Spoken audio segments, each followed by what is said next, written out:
Good morning, good afternoon, good evening, everyone, wherever you're at in the world. Welcome to Last Raps Baseball's live commentary of the Nippon Professional Baseball League. Today, we are going to be bringing you the fifth game in the series between the Fukuoka SoftBank Hawks and the Hokkaido Nippon-Ham fighters. It is the final stage of the Climax Series, and the Hawks right now have a 3-2 advantage over the fighters, with tonight's game looking to be a do-or-die game for the fighters, as they will send the MVP of the Taiwanese League to the mound here tonight in Gu-Lin Ryu Yang against Ryosuke Atsu. And so if the Hawks win, it's all over. They go to the Japan Series to face the Hanshin Tigers. In the event the fighters win, they will force another game tomorrow, which would go off at 2 a.m. Pacific time or 5 a.m. Eastern if you are joining us for the live feed. Well, first of all, we're going to give you the starting lineups for the visitors from Hokkaido. Leading off tonight and in left field is number 53, Shin Mizutani. Batting second at shortstop is number 54, Shu Yamagata. Hitting third and doing the designated hitting is number 99, Franmil Reyes. And the cleanup spot and playing third base is number 30, Yuya Gunji. Batting fifth at first base is number 21, Kotaro Kiyomiya. Hitting in the sixth spot and playing in behind the plate is number 64, Yua Tamiya. Batting seventh in right field is number 66, Chusei Manami. Hitting eighth and in center field tonight is number 12, Kota Yazawa. And batting ninth, the second baseman, is number 43, Tetsuki Mizuno. And they're going to be facing Ryosuke Atsu, who had a 6-2 record during the regular season in 12 starts. He worked 65 and 2/3 innings, allowed 63 hits, 17 runs, 14 have been earned, walking 10, striking out 36, pitching to a 1.92 earned run average. Well, that's your starting lineup for the fighters. And now your starting lineup for the hometown Fukuoka SoftBank Hawks. Leading off and playing shortstop is number 99, Isami Nomura. Batting second and in center field is number 23, Yukio Shudo. Hitting third and right field is number 32, Tetsuro Yanagamachi. And the cleanup spot and in left field is number 9, Yuki Yanagita. Batting fifth in right field, or batting fifth and doing the designated hitting tonight is number 31, Tomoya Masaki. Hitting sixth at third base is number 24, Ryoya Kurihara. Hitting seventh at first base is number 5, Hotake Yamakawa. In the eighth spot doing the catching is number 62, Takeshi Umino. And batting ninth at second base is number 8, Taisi Makihara. And they're going to be facing that starter from the Taiwanese League. As we mentioned, it's going to be Gu-Lin Ryu Yang. 2-2 record on the year. He has 32 and a third innings pitched, 30 hits allowed, 16 runs, 13 earned, walking 9 and striking out 34, pitching to a 3.62 ERA. Joe Mansman's already checked in. Mike has already checked in. Glad you guys could be aboard here. Those are your starting lineups, and we're going to be back in just a couple moments with all the action right here on the Last Raps Baseball YouTube channel. Stay with us, everybody. We'll be back in just a few.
The Hawks have taken to the field. The warm-up tosses are ready to start, but we'll be back in just a couple moments with all the action right after this.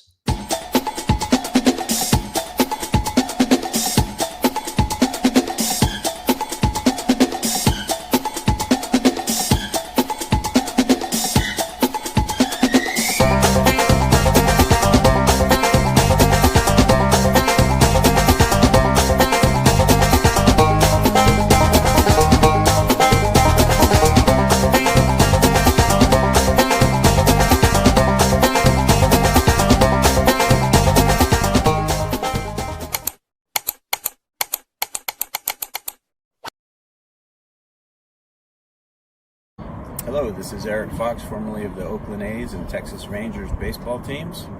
If you want to learn about Japanese baseball, see Coach Fred of Last Raps Baseball. If you want baseball instruction, see Coach Fred. If you want to learn about golf, do not go to Coach Fred. Fred, what kind of club is this? At Last Raps Baseball, we know baseball. Welcome back, everybody. Our friend God is Great is in the house tonight, and isn't it great to have him here? It is going to be Atsu who is going to the hill tonight to get things going here for the Hawks, as he will head out to do his tune-up tosses. God is Great said Ohtani was awesome yesterday. He was in a whole other world, right on the display with 3 homers and, of course, doing the damage that he did. We'll be back here in just a couple of moments. First pitch is just around the corner. Atsu getting his tune-up tosses done. We'll do our introduction to our friend Steve Rademacher, as he will be popping in and out tonight throughout our stream. This is Steve Rademacher, and I'd like to introduce you to my channel if you haven't seen it before. These are all the things I enjoy: sports, autographs, relics, non-sports Hall of Famers, pseudo-sports, Star Wars. That's my channel name and my name, and I would really appreciate it if you would come check me out and maybe even subscribe if you like it. Thank you for that for now, and back to your ball game. Welcome back, everybody, and it is the starter. Ryosuke Atsu is just completing his tune-up tosses, and we'll be ready to get this one underway as the Hawks are looking to close out the series here tonight. The Fighters looking to extend it to a 6th and final game tomorrow. And if that is the case, we will be on the call for that one as well in the middle of the night, North American time. Or if you are in Japan, it will be 1800 or 6 p.m. local time for that game tomorrow.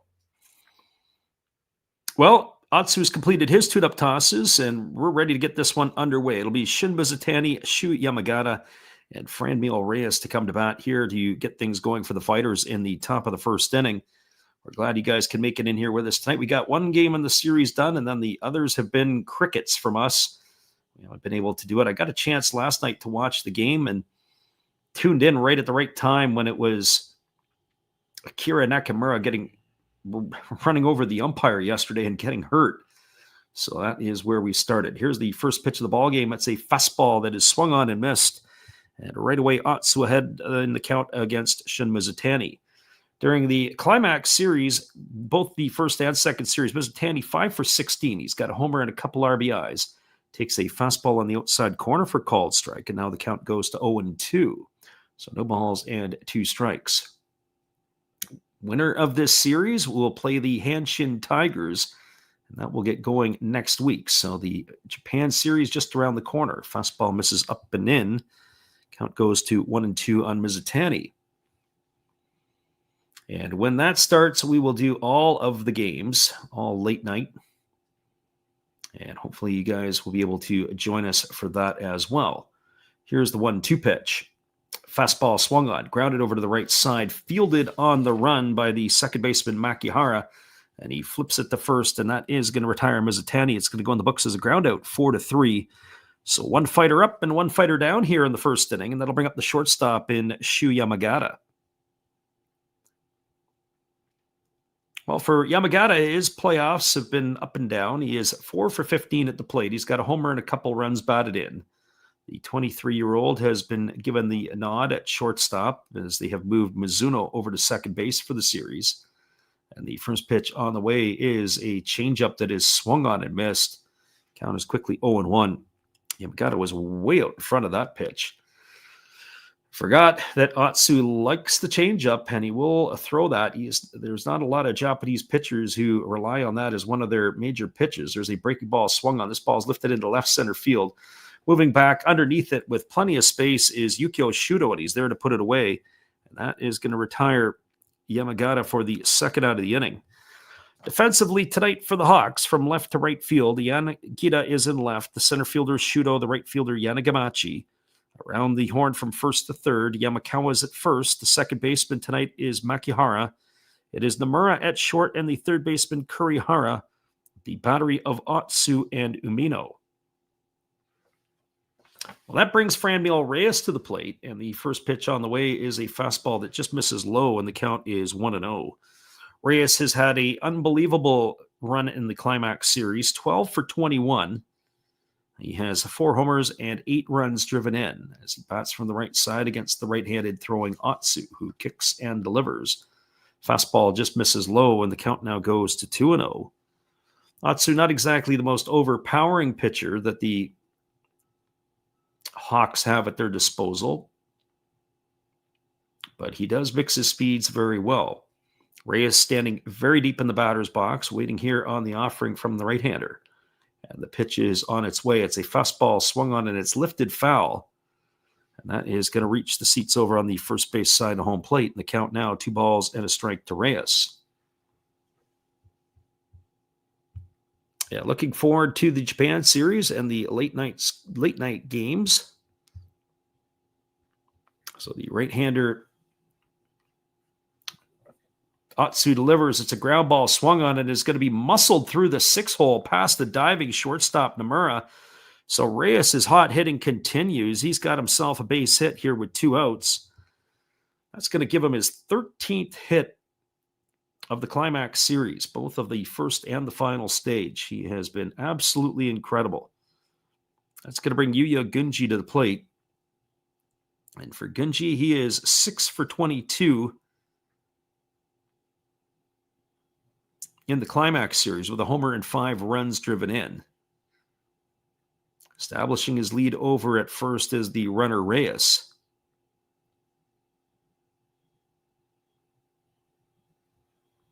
As the right-handed hitting Gunji extends his arms, waiting on the offering from the righty Atsu. And the first pitch is a fastball at the knees, taken for a called strike, and the count is quickly 0-1. So no balls and 1 strike. Looked like under Atsu's bag of tricks, that might have been a split finger pitch. Sometimes I can't always get the spin. I mentioned this the other night. I have to look at the replay and see what that actually was. Here comes the 0-1 pitch on the way. It is a fastball that misses down in the dirt. The count goes even at 1-1 to Gunji. So 1 ball and 1 strike.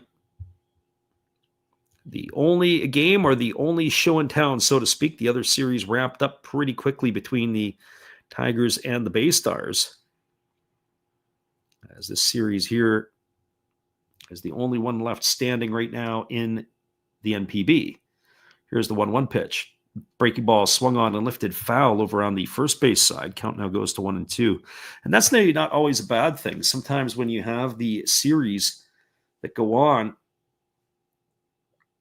the teams that continue to play, they are in a bit of a groove because they're able to keep their timing, whereas the Tigers are probably playing some industrial league teams, are probably getting some sort of exhibition action, but it's not really the same. Probably got the farm team players up doing what they can do best to give them a decent look. Here's the 1-2 pitch. Atsu delivers, and it's a breaking ball that misses up and in, and the count goes to 2-2. I know in preparation for the playoffs, or for the Climax Series in the Central League, the Bay Stars were playing Industrial League teams. And sometimes that happens. They try to get whatever they can to keep the timing. Hitters are creatures of habit. They want to play every day. Here comes the 2-2 pitch. There is a changeup swung on and missed. Oh boy, Gunji was way out in front of it, and he's gone for the 3rd out of the inning. Atsu brings out his baby and lets it unleash right there against Yuya Gunji. That is his bread and butter, the changeup. No runs in the inning. There was a hit, no errors, and there was 1 runner left aboard. We're through a half inning. It's the Fighters, 0, and the Hawks coming to bat. Stay with us, everybody. It is NPB Baseball on the Last Raps Baseball YouTube channel. We'll be back in just a couple moments right after this timeout.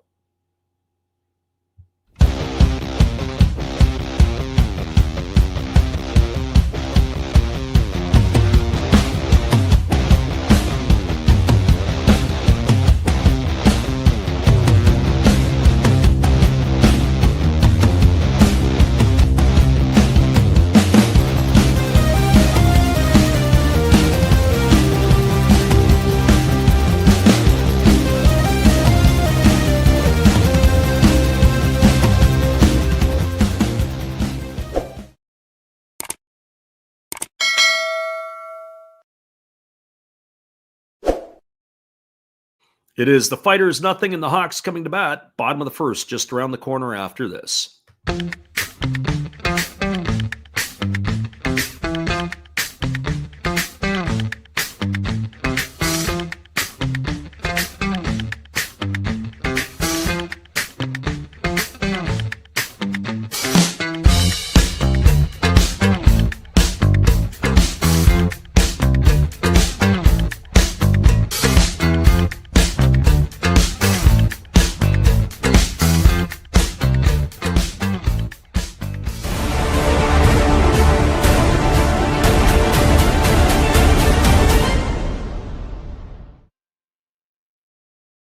Welcome back, everybody. It is the top of the order to come to bat for the Fukuoka SoftBank Hawks. That means Asami Nomura, Yukio Shudo, and Tetsuro Yanagamachi to get things going here against the starter Gu-Lin Ryu Yang of the Fighters. Interesting that he is getting the nod here in this one tonight. As we mentioned before, MVP of the Taiwanese League last year, the Chinese Professional League.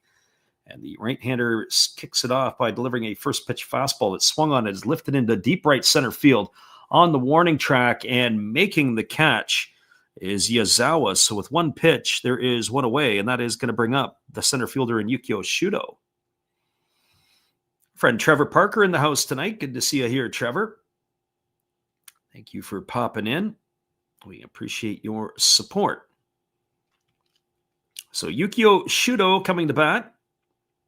Not having a very good climax series, batting $143, nothing on the slash line here for us. So he steps in to face the right-hander here. So one pitch and one away in the ball game as Gu-Lin delivers a breaking ball that misses down and in, and the count is 1-0. I did see him pitch earlier this year, and they do have a second Taiwanese pitcher to do the Fighters. They have a 20-year-old as well. As the pitch is on the way, it's a fastball that misses up, and the count now goes to 2-0. Interesting that the Fighters have chosen to go with Gu-Lin Ryu Yang here. The other one is Sun Yi Lai. We saw him a couple of times this year. As the pitch 2-0 is on the way, there's a changeup taken for a called strike. The count now goes to 2-1. So it was a changeup, but it actually was maybe more of a sinker delivered, as the ball had some movement that was down and away.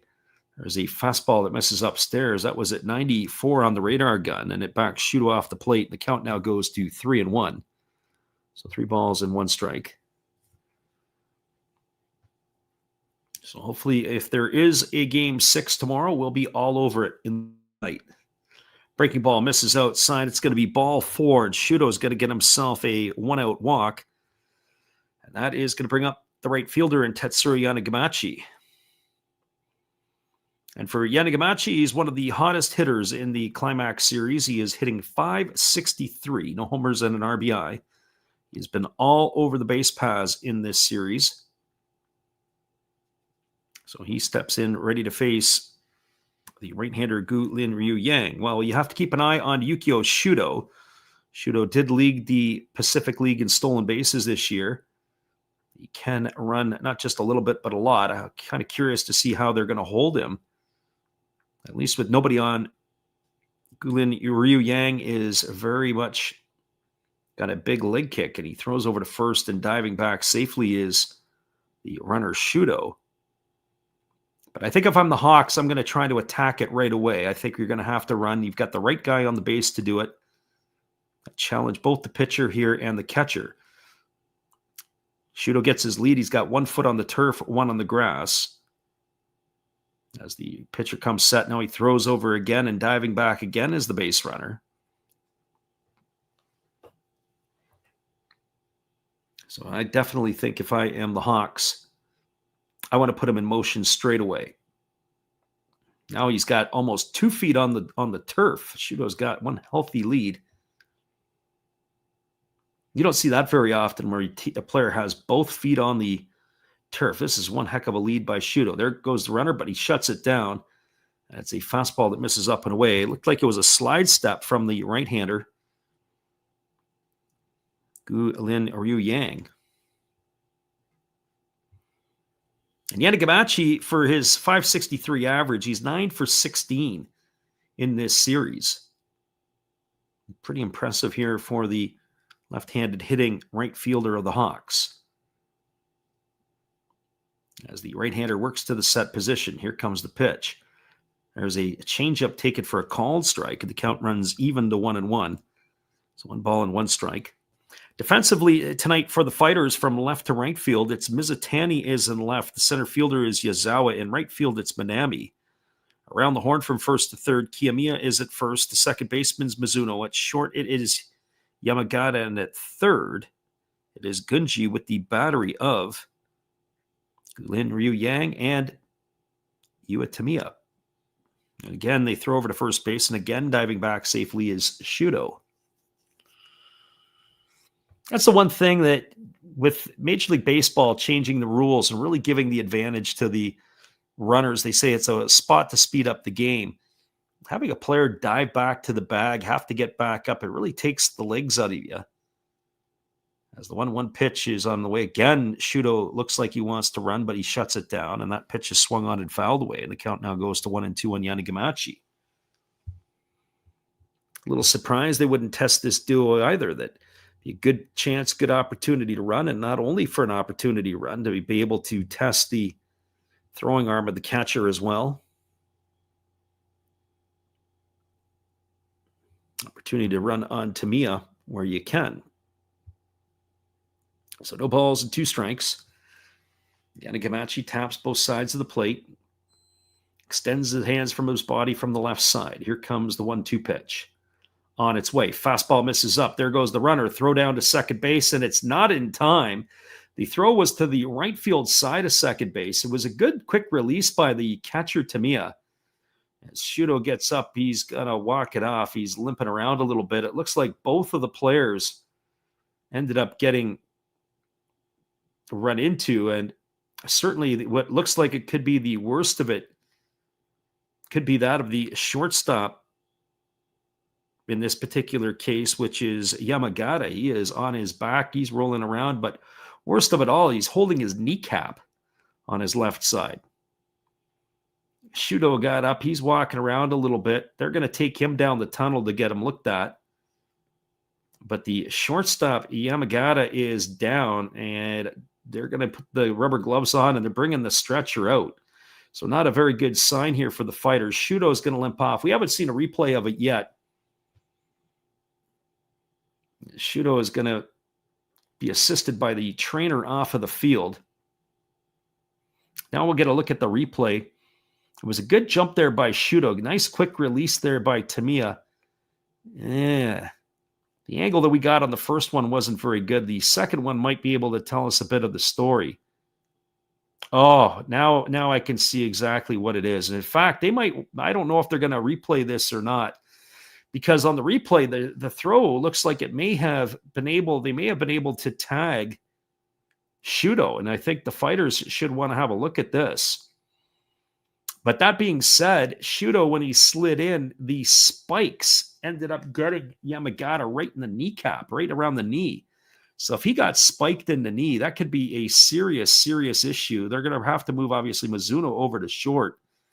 And then they've got a problem here. But both of the players, with Yamagata being stretchered off the field to be looked at, and Shudo, who is in the tunnel, being examined already. And I think with Shudo, it was almost as if that he had jammed his ankle, because he got up, he was walking around. They've got padding over top of the knee of Yamagata. That must mean, I bet you there's blood of where he got spiked. So that's not a good thing. As the manager is up in front of the dugout, looks like they're going to have to make a change here. And I have a feeling it'll be Mizuno going to short. The question will be, is it going to be Ishii going in at second?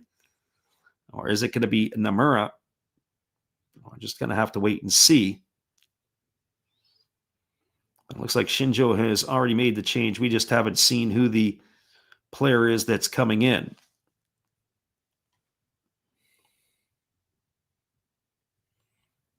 Well, coming out onto the field, and we'll get a look here in just a moment. It looks like it could be Kazunori Ishii. Have to just wait here, but he'll obviously get slated into the spot into the order. But we haven't been able to pick up a number quite yet. Our friend Jimmy Redbeard is in the house. Glad you could be here. He says, let's go Hawks. Well, the Hawks right now have injured people. God is great says, haven't made any videos for a while for Jimmy Redbeard. We're kind of hoping to change that soon too. So the delay that we have here in the bottom of the first, and again, it's 2 balls and 2 strikes here to Yanagamachi. I don't know if they're going to go up and have a look at this. As I said before, I think the throw may have been able to get Shudo, but at the same time, I wonder if they are going to say that he had blocked the base. So Shudo is heading out onto the field as he's going to come back into the ball game as he will run at second. We're just waiting here, but I'm just surprised that they maybe didn't go up and have a look at this one as well. So Mizuno is going to slide over into the shortstop position. The question is it Kazunori Ishii who's come into the ball game? And that is what we are waiting for here. But it looks like we are about ready to resume the action after we get the official announcements here.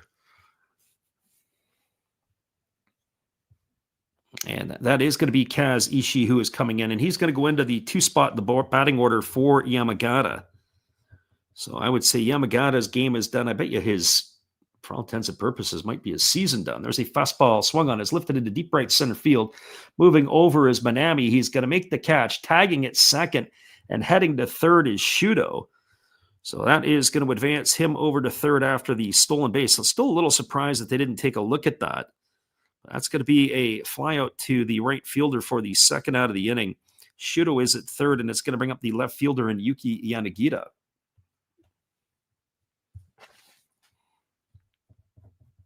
Well, as far as I'm concerned, it's a bit interesting to see Yanagita here in the lineup. They've dropped him into the 4 spot, and probably rightfully so. Hitting .333 in the series with a homer and 3 RBIs. The 37-year-old is in the swan song of his Hawks career. Only had 73 at-bats during the regular season. And through injuries and not being able to stay on enough onto the field, but still in a short series, is a very valuable asset for the Hawks. And here comes the first pitch to Yanagita. It's a fastball that comes inside at 96, catching the inside corner for a called strike, and the count is quickly 0-1. So no balls and a strike. And appreciate you here, Jimmy Redbeard. Great to catch up with you earlier today. Always have a great chance to catch up with him as well. There's a fastball that is swung through and missed, and the count goes to 0-2. So no balls and 2 strikes to Yanagita.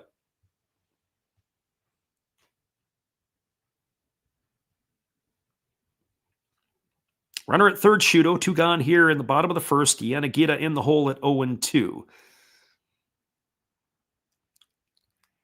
As he waits on the offering here from the right-hander. As the Taiwanese right-hander kicks and delivers. Fastball misses upstairs. It's going to run the count to 1-2. I have to admit, I kind of was eyebrow raising with the Hawks lineup here tonight. No Kenta Imamiya in the lineup. Obviously, Kira Nakamura got hurt last night, had to leave the game when he ran into the umpire at first base. And you got Hotaka Yamakawa hitting down in the lineup. There's a breaking ball missing inside. Count goes to 2-2. Just a couple of notable absences for a couple of players. Waiting his turn on deck is Ryoya Kurihara, the third baseman of the Hawks, as Yanagita waits here on the 2-2 pitch. Again, the right-hander works himself to the belt. Here's the offering. Kicks and delivers. Breaking ball swung on and tap foul over on the first base side. The count remains at 2-2 to Yanagita.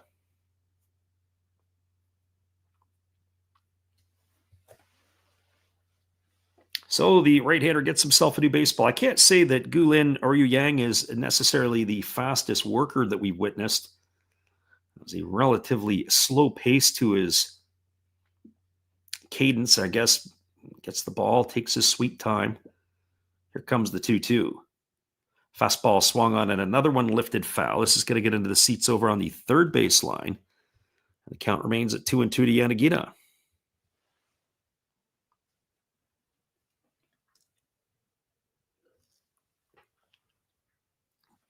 So we'll do the 2-2 pitch all over again. Yanagita gets himself into the batter's box.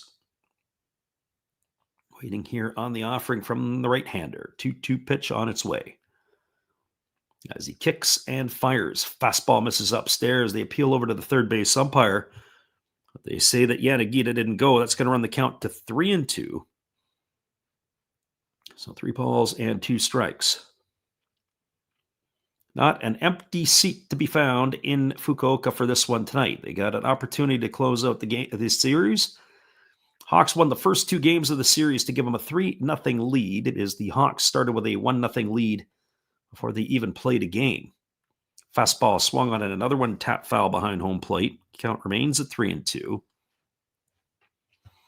And then the Fighters roared back with a pair of wins of their own, including last night's 9-3 victory over the Hawks. And the series as it sits right now is 3-2 for Fukuoka. A win tonight by the Fighters means they stay alive and play for all the marbles tomorrow night. A loss here, they go home and it'll be a Tiger-Hawk final. Fastball swung on and missed, and Yanagita is in the books. He's gone for out number 3, and that is going to do it for the Hawks here in their half of the first. Well, they threaten, but they don't score. No runs in the inning, no hits, no errors, 1 runner left to base. There is 1 player that is no longer in the game, and that would be the Fighters' Shu Yamagata as he left through injury. And we are moving to the top of the second. The storylines are still to be written in this one. We'll be right back after this musical timeout.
Welcome back, everybody. The top of the second inning is upon us. It'll be Kotaro Kiyomiya, Yua Tamiya, and Chusei Manami to come to bat for the Fighters here in this one, as they will be facing the right-hander Ryosuke Atsu for inning number 2.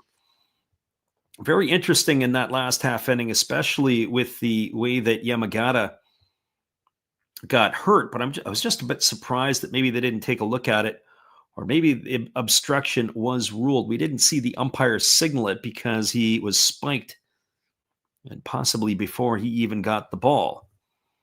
So here we go. Here's the first pitch delivered to Kiyomiya. It's a fastball taken for a called strike. The count is 0-1.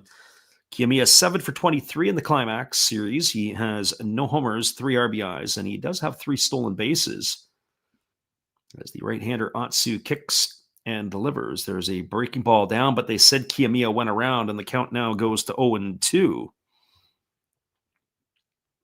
So no balls and 2 strikes. Only 15 pitches from Atsu in the first inning. So very economical in his inning of work. Is the right-hander from Fukuoka. Here comes the 0-2 pitch. As he kicks and fires. It's a fastball that misses upstairs, and the count now goes to 1-2. So ball and 2 strikes.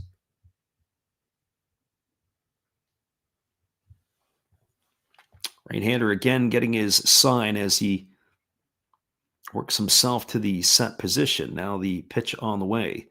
It is a breaking ball swung on. It is popped up in shallow left field. Moving back on it with plenty of room to make the catch is the shortstop Nomura. And Kiyomiya is going to be retired for the first out of the innings. So one up and one away. And that is going to bring up the catcher in Yua Tamiya.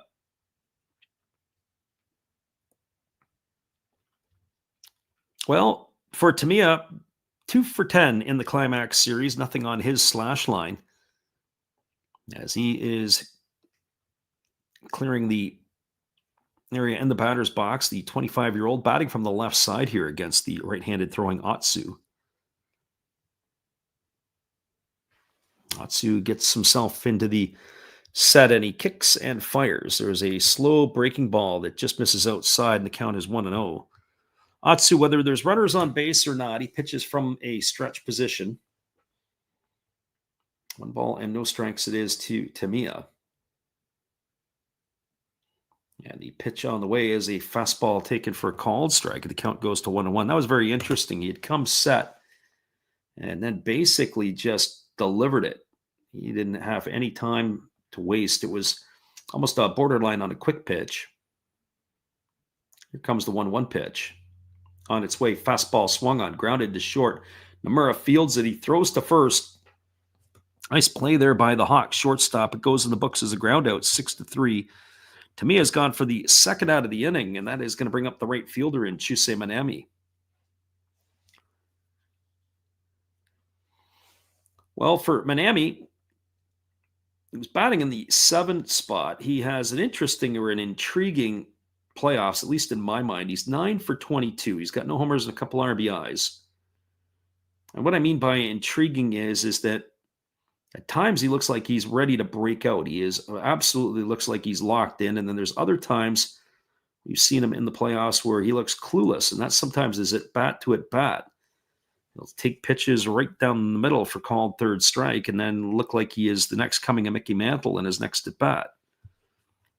Took the first pitch down and in for ball 1, and the count is 1-0.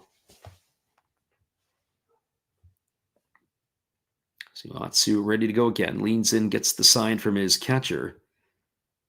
And now he works himself to the belt. The 1-0 on the way. He kicks and delivers. There's a changeup that misses way upstairs. The count now goes to 2-0 on Manami. I have to say, I do like Chusei Manami. I like the way that he plays in the outfield. He's got obviously a plus arm. He runs fairly well. At times, it looks like his bat is going to play out even more than where it is now. And then at the same time, then he does some things that you don't want anybody else to do. There's a breaking ball taken for a called strike. The count now goes to 2-1. Manami batting from the right side here against the right-handed throwing Atsu. I have a feeling we're going to be in for a long haul here tonight. Both of these starting pitchers, if they're going to stay in the game for a while, we're going to be here extra long. There was a breaking ball taken for a called strike, and the count goes to 2-2. So make sure you got your coffee or your tea or whatever it is that you put in your beverage to keep you awake, because this game here is going to be around for a while tonight at the pace that these two are going. So 2 balls and 2 strikes it is. I always kind of measure it 3 innings per hour. And I think the rule of thumb, I know the NPB regular season 9-inning games, breaking ball misses outside and the count goes to 3-2. Generally around 3 hours, 5 minutes, 3 hours, 8 minutes. I haven't looked lately, but that would generally be where they would be at. I think tonight I would be taking the over on the average 9-inning game during the regular season for this one here. I could see it being a solid 4-hour affair. And that's before the score lines. So 3 balls and 2 strikes as Manami waits. 2 gone here in the top of the 2nd inning. The right-hander Atsu holds to the set. Here comes the pitch. On its way, fastball swung on. This ball is lifted into deep right field. This ball could be trouble. Nope, going back on the track and then making the catch is the right fielder Yanagamachi. And that is going to do it here for the Fighters in their half of the 2nd inning. They go in order: no runs, no hits, no errors, and nobody left the board. We're moving to the bottom half of inning number 2. Your score is the Fighters 0 and the Hawks 0. Stay with us, everybody. We'll be back with the call at the bottom of the second inning right after this timeout.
Welcome back, everybody. It is going to be Tomoya Masaki, Ryoya Kurihara, and Hotaka Yamakawa to come to bat for the Hawks here in the second inning, as the right-hander Gulin Ryu Yang has completed his tune-up tosses, and we are about ready to resume the action. Nothing here between these two ball clubs, as it is Hawks and the Fighters in Game 5 of the series between these two clubs, the Climax Final. So Masaki stepping up to the plate. He's hitting 200 in the Climax Series. Nothing across the board with home runs, RBIs, or stolen bases. Takes a first pitch fastball upstairs for ball, and the count is 1-0. 20 pitches in the first inning for the Taiwanese right-hander. And the pitch is a breaking ball taken for a called strike, and the count now goes even at 1-1.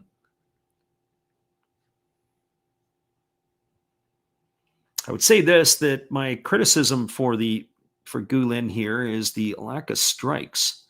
There's a breaking ball swung on, and that's lifted foul. Its count goes to 1-2. Of his 20 pitches in the first inning, he threw 11 strikes. If you were living at the 55% rate, you're not going to have a long night. So 1 ball and 2 strikes it is to Masaki. He's got to start filling up the zone, getting command of his pitches, because being an escape artist is going to potentially be difficult. There was a fastball swung on and missed. That's his second strikeout of the evening, as he's got Masaki for out number 1 here. That's going to bring up the third baseman in Ryoya Kurihara.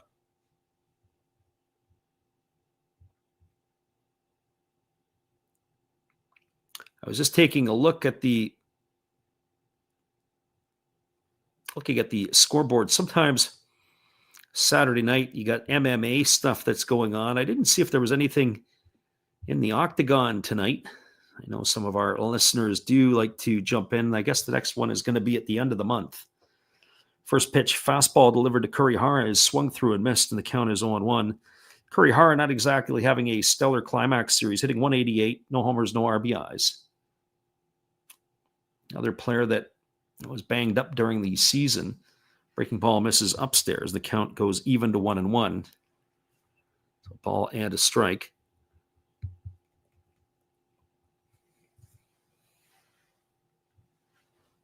Again, the right-hander working himself to the belt. Pitch on the way. There's a breaking ball swung on. This is lifted into left center field. Moving over underneath it with room to make the catch is the center fielder Yazawa, and that is going to retire Kurihara for the second out of the inning. It's going to leave it up to the first baseman, Hotaka Yamakawa.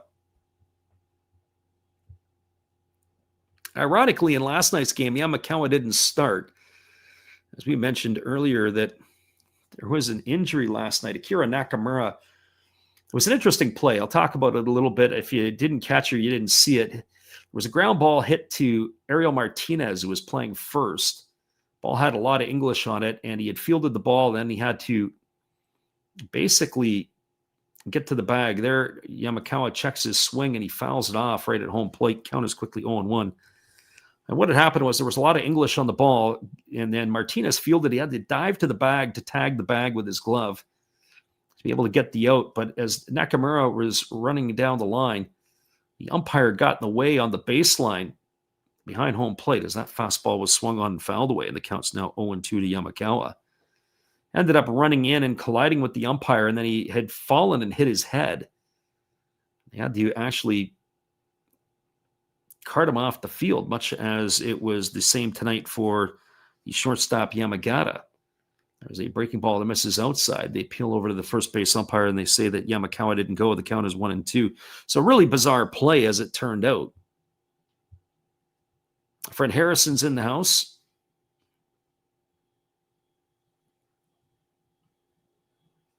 As Harrison has said, he spent the last 3 hours studying, and now he is here to listen to us with the Hawks and the Fighters. Split finger pitch swung on and missed. Yamakawa's in the books. He's gone for the third out of the inning, the third strikeout for Gulin or Yu Yang tonight here. And that is going to do it for the Hawks in their half of the second. They go in order. No runs, no hits, no errors. Nobody left the board. We're through 2 complete. It is the Fighters nothing and the Hawks nothing. Stick around, everybody. More action to follow after this musical timeout. We'll be right back in just a few.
Welcome back, everybody. It's going to be the 8, 9, and 1 hitters to come to bat for the Fighters. That means Yazawa, Mizuno, and Mizutani to face the right-hander Atsu. As this is going to be the third inning here. Our friend Mike Cool Hooks is in the house tonight. Him and his emojis to go with the emoji that he's got on his handle. Nice to see you there, Mike Cool Hooks. Glad you could make it by tonight. Yazawa comes to bat. He's 1 for 8 in the Climax Series. That's between the final stage and the first stage. Batting from the left side. He gets the start in center field. Interesting that he's getting the nod here and not Ryo Isobata. Makes me wonder, or even Go Matsumoto for that matter. And there's a breaking ball down, and the count is 1-0. So 1 ball and no strikes. 28 pitches through 2 innings for Atsu as the right-hander works set. Now he kicks and fires. There's another breaking ball that misses down, and the count now goes to 2-0. Only 1 base runner tonight for the Fighters, and that was Franmil Reyes with a base hit single with 2 gone in the first. It has been 4 in a row retired by the right-hander as he kicks and fires. Fastball taken for a called strike. The count goes to 2-1. Keep your eye on the bullpens here for this one. I'm curious to see how they're going to be managed tonight. Obviously, everything is on the line for the Fighters. There is, I would say, nothing on the line here for the Hawks. If they win, they go through. Fastball taken at the knees for a called strike. Count is 2-2. All the pressure is going to be on the manager, Shinjo, one would have to think. Tomorrow night, it could be a flip of the coin if these 2 teams end up going to tomorrow night's game. Here comes the 2-2 pitch on its way. And there's a fastball swung on. It is grounded foul just past the bag at first base, and that's going to keep the count at 2-2 on Yazawa. Boy, if that would have stayed fair, it would have been interesting. Yazawa's got some wheels, and he would have been off to the races. Definitely a double, and depending on how it is in the corner, maybe even one more on top of it.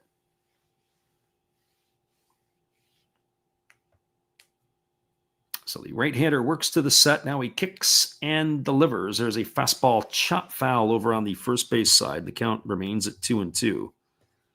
So 2 balls and 2 strikes it is.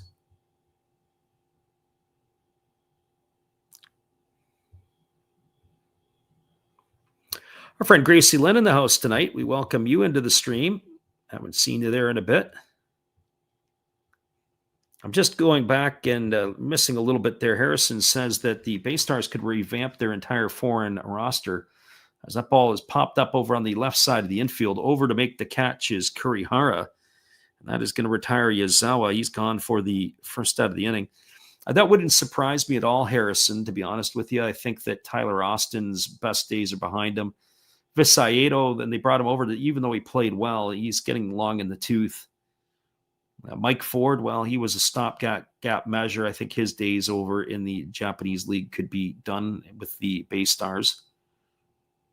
Although I have to say the pitching might be a different piece. I think Rowan Wick would probably be around. Here's the pitch. Breaking ball swung on. This ball is lifted into deep right center field. Drifting back on it is Shudo.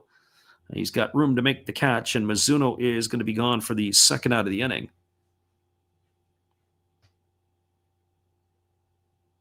Harrison says, not sure if Austin or Kay would return. I think they would probably want Kay. I think they would probably want both Kay and Jackson. They meet the needs, but you never know. Gracie Lynn says, finally a game at a normal time. Yeah, it is somewhat normal. Fortunately, I haven't been able to do it. I was going to do the game last night, and I couldn't get on top of that. I just wasn't able to be able to get onto the call, as there's a breaking ball that misses. I didn't get home till, I was saying earlier, I picked it up in about the third inning last night. I think it was fourth inning when Nakamura got ran over the umpire. Breaking ball misses down. It's now 2 balls and no strikes. They did appeal to the first base umpire, but they say Mizutani didn't go. Gracie Lynn says she's joining us from Boone, North Carolina tonight.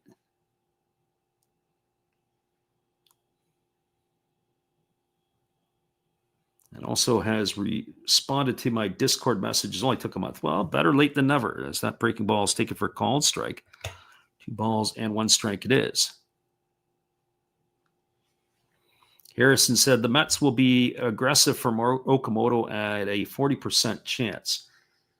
There is a changeup that is swung on and missed, and the count goes to 2-2. And I have to be honest, if Okamoto is posted from the Giants, and if the third baseman Murakami is posted, I would lean toward Okamoto over Murakami. I don't know if I like the way that Murakami plays his position. At least Okamoto, I think he's a little better at both first and third. So 2 balls and 2 strikes as Mizutani waits. Atsu delivers. Fastball under the hands. It's fouled away. And the count remains at 2-2. So 2 balls and 2 strikes.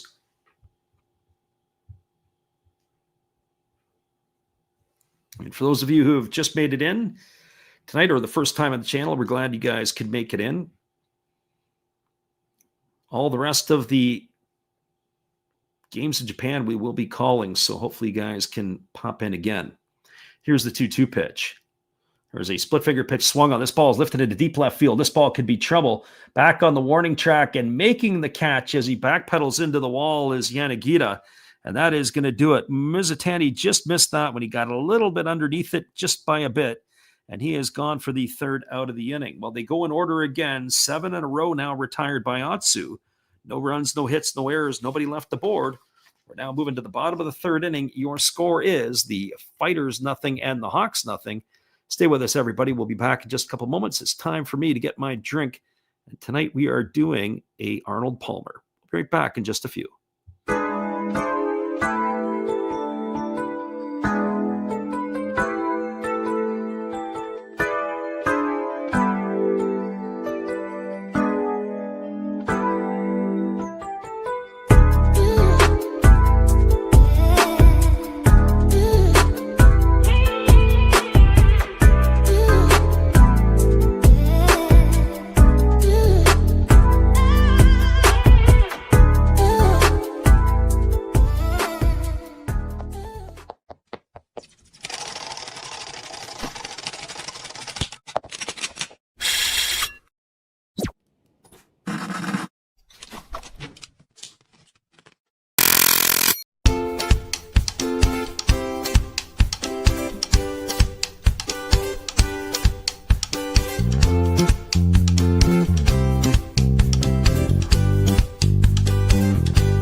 Welcome back, everybody. It is the bottom half of inning number 3. That means the 8, 9, and 1 hitters to come to bat. It'll be Umino, Makihara, and the top of the order in Nomura. Now, here's an interesting piece for you. The batting champion, Taisi Makihara, where else would you see the batting champion for the Pacific League batting 9th in the order? Now, mind you, he doesn't have a hit in the series here. I think that is very interesting. So here's the first pitch. It's a fastball. Take it for a called strike. Count is quickly 0-1 to Umino. Umino batting a .143 in the Climax Series. He's got nothing on his slash line. There's a breaking ball. Take it for a called strike. The count is 0-2. I have to admit, the Yankees were fingered during the George Steinbrenner era that they could go out and buy whoever they wanted. Now the Dodgers are turning themselves into the modern day version of the Yankees. But my thought on this is what I don't like is the way that they are extending the contracts. There's a fastball that swung on and missed, and Umino's in the books. That's the 4th strikeout recorded here by Gu-Lin Ryu Yang tonight. So Umino in the books for the first out of the inning, and that'll bring up the second baseman in Taisi Makihara. So, basically by them spending the money and being able to say, hey, we're going to pay you over the next 40 years, I'm not a big fan of that. It's certainly something that I think needs to be seriously addressed. So this brings Makihara to the plate. As we said, 0 for 11 in the Climax Series, batting in the 9-hole. And he swings at the first breaking ball he sees and lifts it into right field. Underneath it is Manami, and he's there to make the catch. And now you can make it 0 for 12 in the Climax Series for Taisi Makihara. He's in the books for the second out of the inning. It's going to bring up the top of the order in Isami Nomura.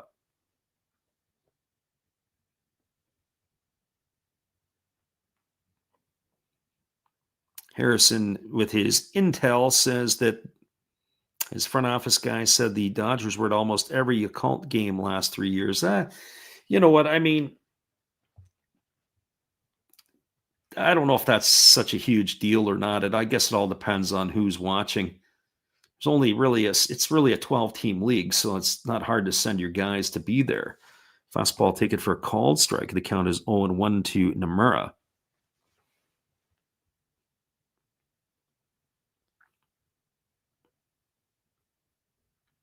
So no balls and 1 strike.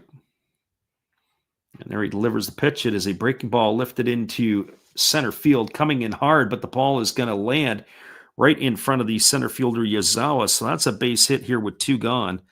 Nomura is aboard, and that is going to bring up the center fielder in Yukio Shudo.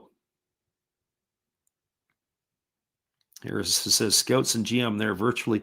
Yeah, that's another thing. The way that baseball, since the pandemic, they have changed the way that they are deploying people. I think they're using more video in terms of what they're watching with the swings and that sort of stuff. They really let a lot of the major league teams let a lot of their scouting staff go.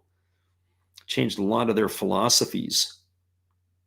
I wonder too, I know going back 10 years ago, certain teams would have their video database was incredible.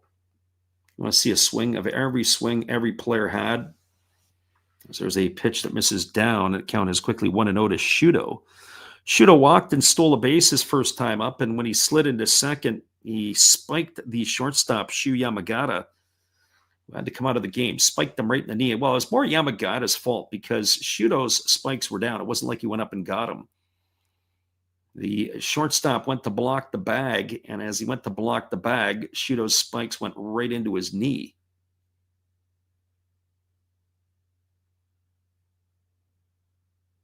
So 1 ball and no strikes.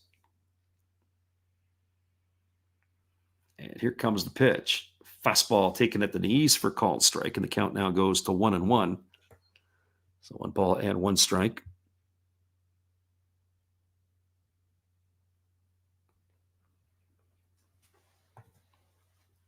Shudo waggling the bat here, waiting on the offering from the right-hander. As Gu-Lin Ryu Yang kicks and delivers. Fastball swung on, grounded up the middle. The only play is going to be the one as the runner Nomura was in motion, and it's going to be a ground out 4-3 to get Shudo. They were moving over to cover the bag, and he hit it right to the second baseman. That is going to retire Shuto for the third out of the inning. That's going to do it here for the Hawks. We're a third of the game in the books. No runs in the inning. There was a hit, no errors, and one left the board. Your scores move to the top of the fourth. It is 0-0 between the Hawks and the Fighters. Stay with us, everybody. We'll be back here in just a couple moments. We appreciate you guys for listening in on the Last Raps Baseball YouTube channel.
Welcome back, everybody. It's going to be the 2, 3, and 4 hitters to come to bat for the Fighters here in their fourth inning. That means Kazunori Ishii, Franmil Reyes, and Yuya Gunji to face the right-hander Atsu. And if I saw it correctly, only 40 pitches through the first 3 innings for the right-hander Gu Lin Ryu Yang. 42 pitches for his counterpart in Atsu, and the first pitch on the way is a changeup that floats in for a called strike. The count's 0-1 to Ishii. Ishii making his first at bat here tonight as he had replaced Yamagata to leave the game through injury. There was a split finger pitch swung on and it's grounded foul over on the first base side. The count goes to 0-2. Have to admit, I really haven't spent much time looking at college football this year. There was a young fella who used to play for me, baseball-wise, and who is finally getting some snaps for Syracuse University on the offensive line. But outside of that, I kind of look in to see if he's been getting any snaps or any playing time. I don't really know if he's done anything since Colgate, as there is a changeup that misses down. The count goes to 1-2, but obviously you don't get a whole lot of snaps, or you don't get a whole lot of stats when you're an offensive tackle. At least public ones, you see it a little bit in the NFL with guys getting their information out. There's a fastball swung on, it's grounded past the second baseman into center field. So a leadoff single here for Kazunori Ishii. He's aboard with a leadoff hit here to begin the fourth inning, and that's going to bring up the designated hitter in Franmil Reyes.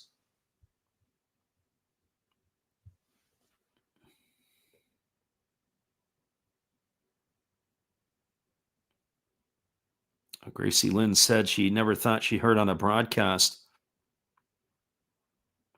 Harrison says Syracuse is bad this year. He followed them too. I didn't see what happened. They played Pitt today.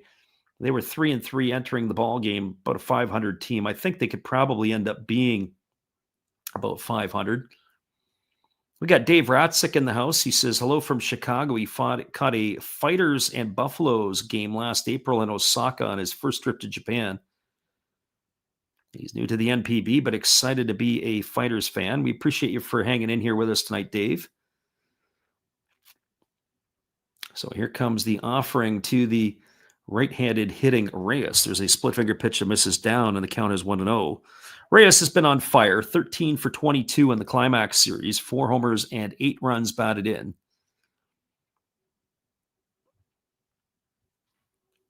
You seem to get a lot of people that come through at different times from Chicago. My 2 favorite eateries are Gino's East and Eduardo's for pizza. So there's a free plug to those guys. If they know it, make sure you tell them to send me a pie. Here comes the 1-0 pitch as the right-hander kicks and fires. It's a split finger pitch that misses down, and the count goes to 2-0. And our Filipino friend in the house tonight, he says the Fighters refuse to lose. Yeah, they go down 3-0 in the series, and I was ready to throw dirt on them. And the next thing you know is they're starting to smell like roses. I still say I think the Fighters are a year away. I do believe that. I think if they do get to the finals, if they got to the finals this year against the Tigers, I think it could be an ugly final for them. Fastball misses up and away. Count goes to 3-0 on Reyes. Harrison says, is the series tied at 3? No, it's 3-2 currently for the Hawks. A win tonight means we come back tomorrow night in the middle of the night and do the 6th game of the series. The way they started is that the Hawks begin with a 1-0 lead. There's a split finger pitch missing down. It's going to be ball 4. Now you got runners at first and second. It's going to bring Yuya Gunji to the plate with nobody out here in the 4th inning, and it's going to bring the pitching coach out of the dugout here to have a couple of words. Harrison says, so this game's a mean-nothing game. Yeah, it is. Hawks win, and they're in. Fighters are done. If the Fighters win this game, then we go for sudden death between the two teams tomorrow. Our Filipino friend says it would be a Cinderella run if they beat the Hawks and the Tigers. Absolutely.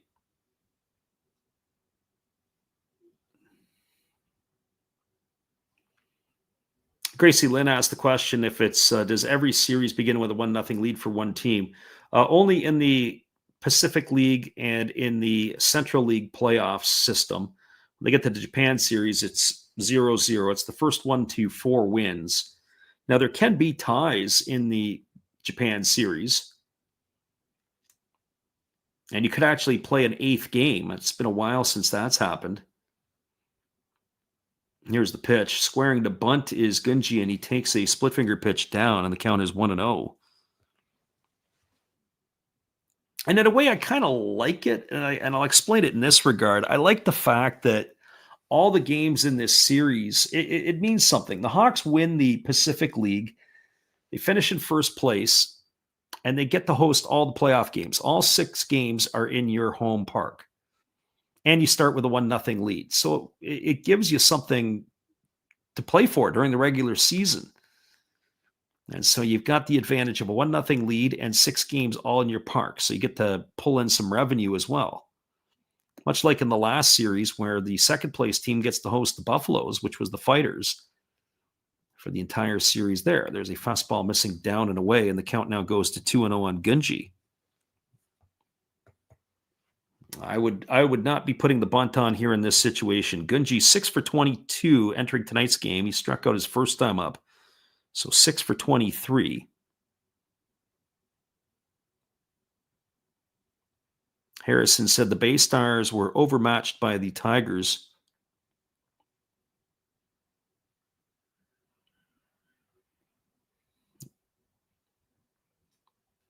That's probably a fair statement. Here's the 2-0. Fastball catches the outside corner, and Gunji didn't like the call. He does a 180. So 2 balls and 1 strike. Our Filipino friend said the Bay Stars were a great example. They hadn't won, I think it was since 98 or 96. It was quite the impressive feat that they pulled off. That is for certain. So 2 balls and 1 strike to Gunji. The runner at second, Ishii. The runner at first, Reyes. There is nobody out here in the top of the 4th. The Fighters finally have something going here. As the right-hander holds set, now he kicks and fires. Now he does square to bunt. And I don't know if that was a strike or not. Oh, Atsu not happy with the home plate umpire. I can understand. That's a tough pitch to call. I look at that there. The catcher, Umino, was coming up like he wanted to throw down to second. And because he had come up out of his crouch, the home plate umpire lost the location of the pitch. It didn't look like it was a fastball right at the knees, but instead it's a ball 3. It's 3-1. It is difficult whenever you've umpired and you have that where the catcher's got to come up or he wants to come up as if he's ready to throw. You can lose the vision and not see that. Certainly Atsu saw what it was, and it looked like a strike to us as well. Here comes the 3-1 pitch. On its way. Breaking ball misses down and away. That's going to be ball 4, and it's going to load the bases for Kotaro Kiyomiya to come to the plate. So back-to-back walks issued by Atsu here after a leadoff single by Ishii. And now it looks like the Hawks brass is making the call to the bullpen. They've got to get some action going here quickly. So bases full of fighters, nobody out here in the top of the 4th inning. Kiyomiya coming to the plate, 7 for 24 in the Climax Series. He's got no homers and he's got 3 runs driven in. So he strides to the plate here to face the right-hander. Screaming Madden in the house tonight. Welcome to you as well. And the first pitch is a fastball swung on. It is grounded over to first. Yamakawa tries to field it on the backhand, and he bobbles it. That's going to get the run in. It's going to be a fielder's choice. Kiyomiya is going to beat it out on the trail side. Gunji's going to be out at second. It's going to go 3-6 in the books for the first out of the inning.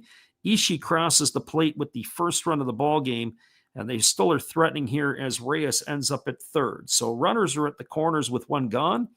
And that is going to bring Iwatimiya to the plate.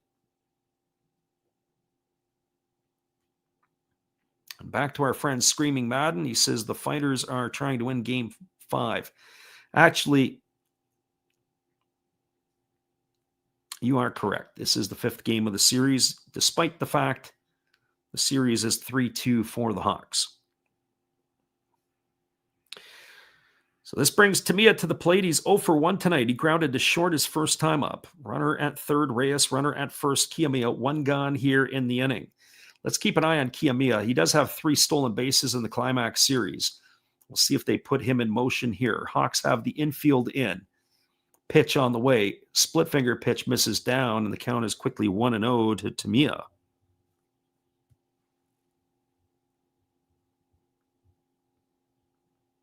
Harrison says he hopes the Hawks win because of Kodai Senga. Kodai Senga, at times, has been a very good New York Met and arguably their best. And at other times, well, can't stay off the injured list. Here comes the 1-0. There's a changeup that drops in for a called strike, and the count goes even to 1-1. Our Filipino friend says his coworker's a little salty the way that the Dodgers destroyed the Brewers yesterday. Now it's a question of whether the Blue Jays or Mariners have a chance. I think I think the pitching for both the Blue Jays and the Mariners could quiet the bats of the Dodgers. The question is would their offense be able to do anything against the pitching of the Dodgers? Here comes the 1-1. Fastball swung on. It is lifted into deep left field. Moving back onto the warning track. It'll be deep enough to get another run in. Tagging at third is Reyes. And he's going to come in to score. It's going to be a sacrifice fly for Tamiya. He's gone for the second out of the inning, but he gets himself an RBI. Reyes in to score. That doubles the lead to 2-0 for the Fighters, as Kiyomiya has to retreat all the way back to first base, and it's going to bring the right fielder Chusei Manami to the plate.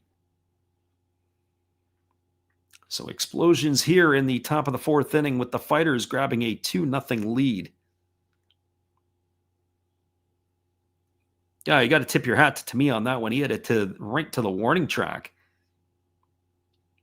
But a crooked number on the board here for the Fighters. Will the Taiwanese right-hander be able to keep the Hawks at bay? So here comes the offering to Chusei Manami as Atsu holds set, now delivers. Oh, there's a changeup swung on and missed, and the count is 0-1. He was way out in front.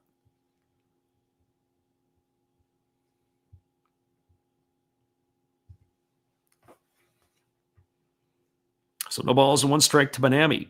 Manami 9 for 23 in the Climax Series. When I say that, that's between the first round of the climax and the second. I do a little bit of mathematical homework. There's a fastball swung on and fouled away. The count now goes to 0-2 on Minami.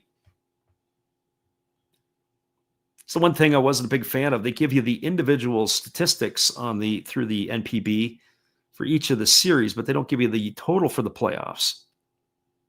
It's really what I care about. I don't really care about round to round. I want to know what you're doing the whole way through. So we got to sit down and do the math so we could share that with you. So no balls and 2 strikes to Minami. He's 0 for 1 tonight. He did fly out to right field his first time. And the 0-2 on the way. There is a split finger pitch swung on it. It's going to be grounded through the 6-hole into left field. And going all the way around to third is going to be Kiyomiya. That ball had eyes because it got past the shortstop, Namura. A single for Minami.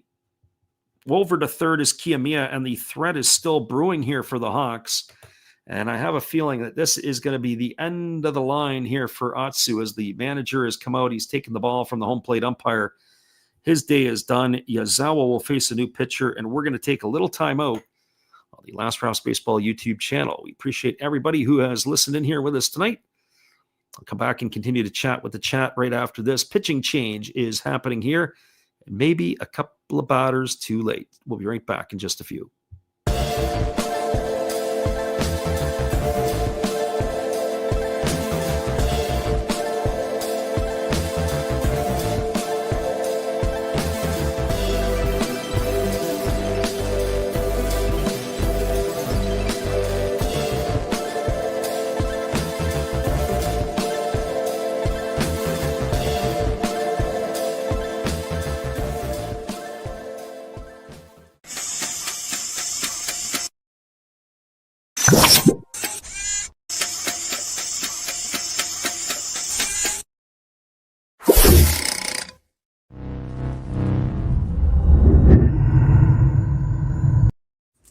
Hello, everybody. Steve Rodmacher coming back at you again.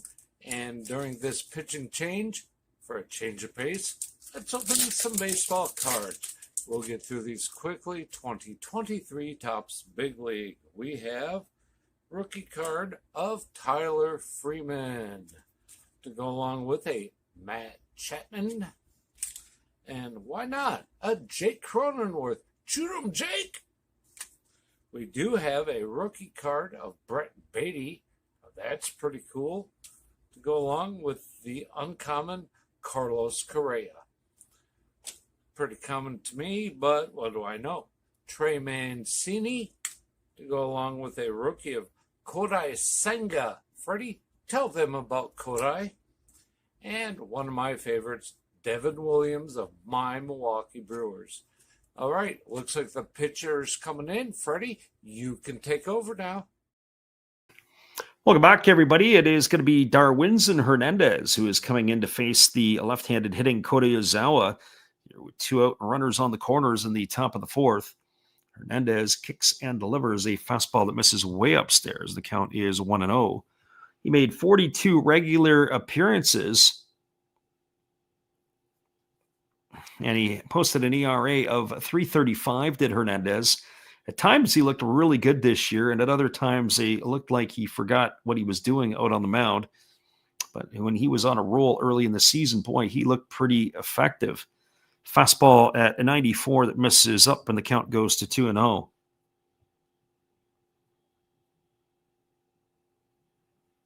My friend Gracie Lynn says that Steve looked both confused and disgusted. Or confused, yeah, I would say that's probably fair. There's a fastball at 94, swung on and missed, and the count now goes to 2-1.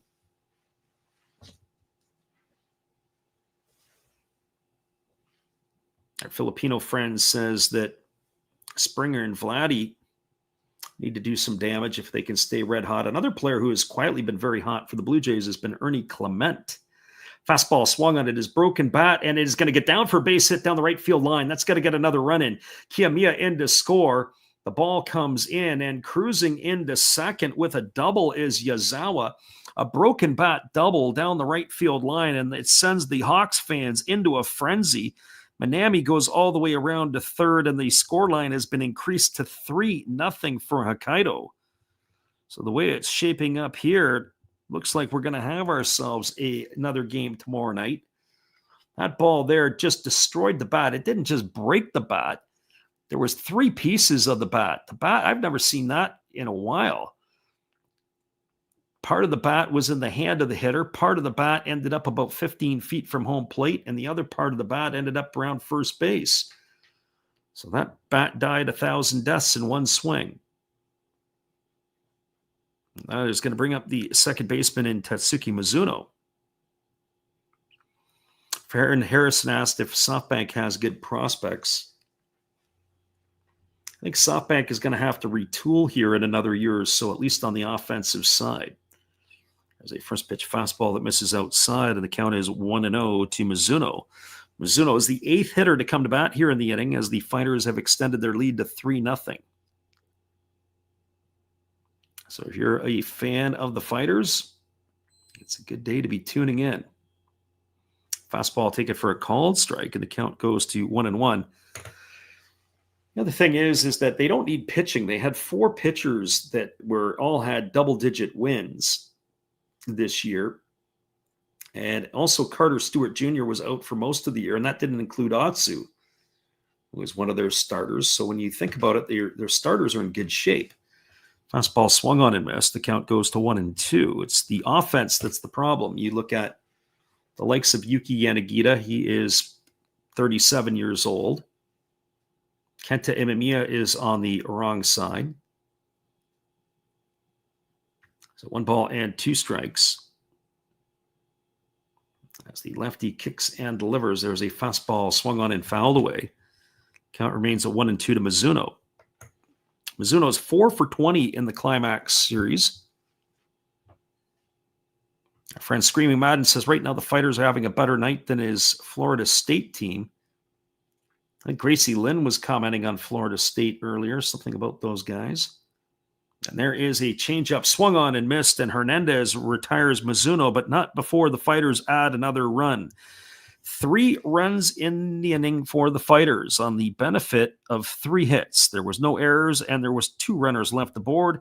Your score as we move to the bottom of the 4th inning, it is the Fighters with a 3-0 lead over the Hawks. Stick around, everybody. We'll be back in just a few right after this musical timeout from our friend, Matt Hollis.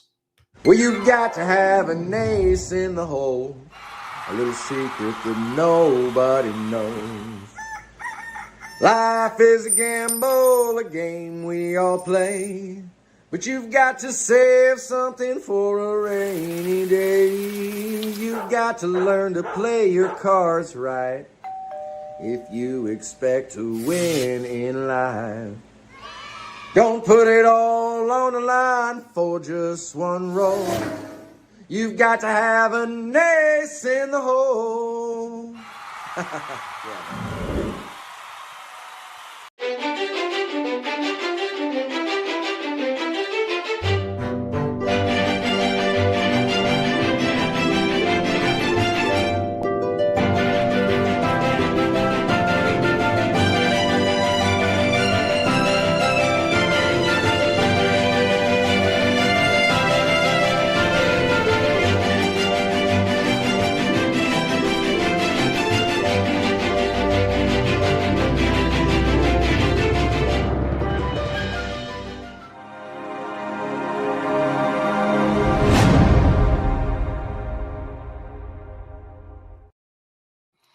Welcome back, everybody. It is the Fighters and the Hawks. As we move to the bottom of the 4th inning, it is going to be Yanagamachi, Yanagita, and Masaki to come to bat here to face the Taiwanese right-hander in Gulin Ryu Yang, as he will be making his appearance here in inning number 4. Caught my eye here that he got the start tonight for the Fighters. As the first pitch is on the way, there's a slow breaking ball that misses down and in. 40 pitches through the first 3 innings for the right-hander. Yanagamachi took that one inside.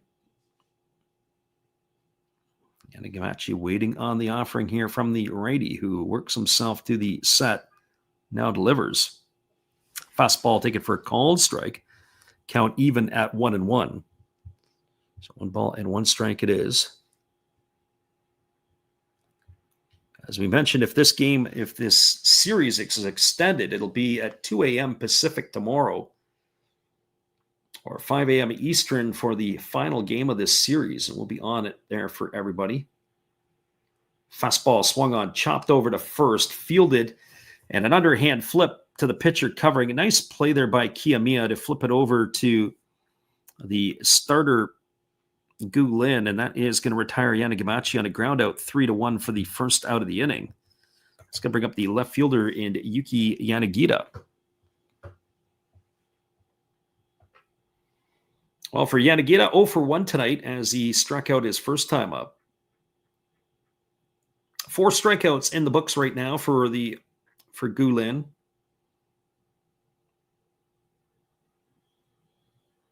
As the right-hander ready to go back to work. Here's the first pitch to Yanagita. There's a breaking ball that is swung on and tapped foul over on the first base side. Count is quickly 0-1. So no balls and 1 strike.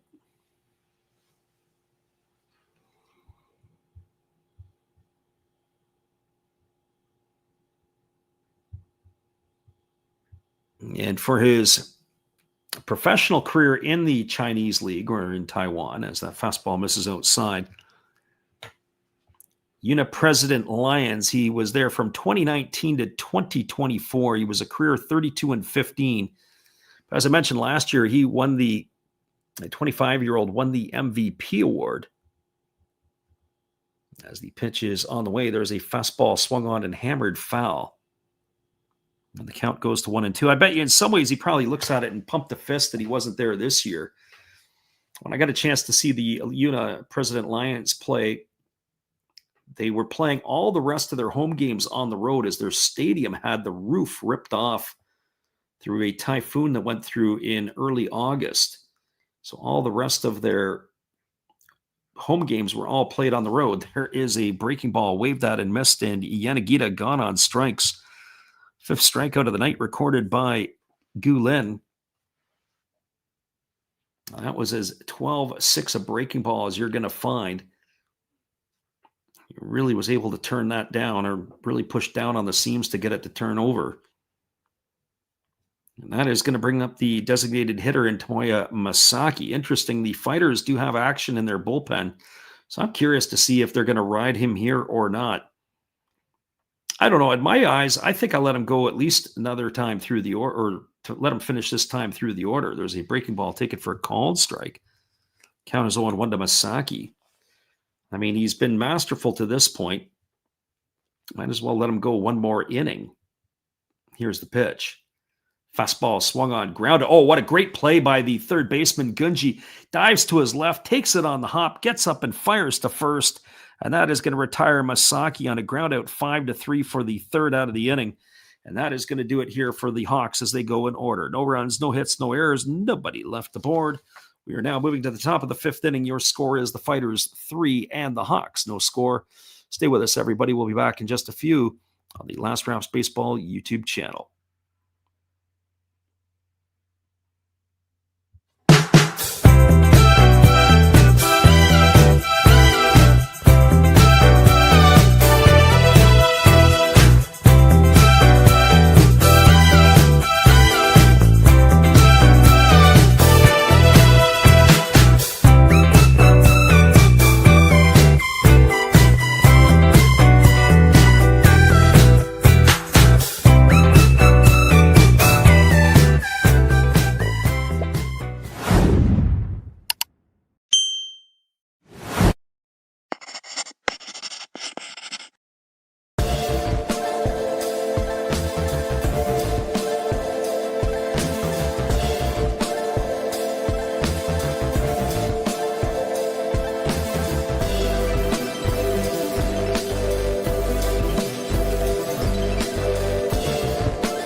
Welcome back, everybody. Darwinzon Hernandez will stay in here in relief as it'll be the top of the order. And the first pitch fastball is swung on and missed. The count is quickly 0-1 to Mizutani. Mizutani, Ishii, and Reyes to come to bat. Our friend Gracie Lynn says she's tapping out because she's starting to fall asleep. And that means that the fighters are going to start, or somebody's going to start scoring some runs. Fastball swung on and lined into center field. Mizutani is on board with a base hit. And that is the signal for Gracie Lynn in the fifth inning here. When she leaves, runs score. So Mizutani aboard with a base hit single, his first hit of the evening. And that is going to bring Kazunori Ishii to the plate. Ishii 1 for 1 tonight. He singled and scored a run in the last inning. He came on for Shu Yamagata, who left the game through an injury in the bottom half of inning number 1. Friend Screaming Madden says good night as well. Ishii already squaring the bunt, and he drops it down the first baseline, and it is going to be fielded by Yamakawa. He throws to the second baseman covering. It's going to be a sacrifice, 3-4 on the putout, as Ishii's gone for the first out. Mizutani over to second, and that's going to bring Franmil Reyes to the plate. And to be honest with you, I think in this situation, the way that Reyes has been swinging the bat, you got the open base, as the pitching coach is on the way to the mound to talk to Darwinzon Hernandez. And I think through the interpreter, I'm probably telling him, look, don't throw this guy anything good to hit. He is absolutely on fire. 13 for 22 in the Climax Series, not to mention the amount of walks that he's had as well. At least that's my thoughts. And I think that that's probably what they would probably convey as well. One would have to believe.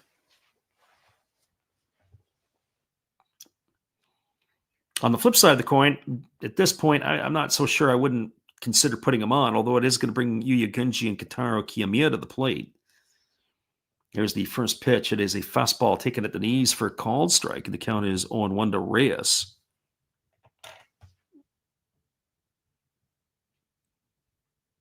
Reyes batting from the right side here against the left-handed throwing Hernandez. He checks the runner at second, now delivers. There's a fastball that just misses down. The pitch looked like a pretty good location. Very similar to the first pitch, but 1 ball and 1 strike it is, says the home plate umpire.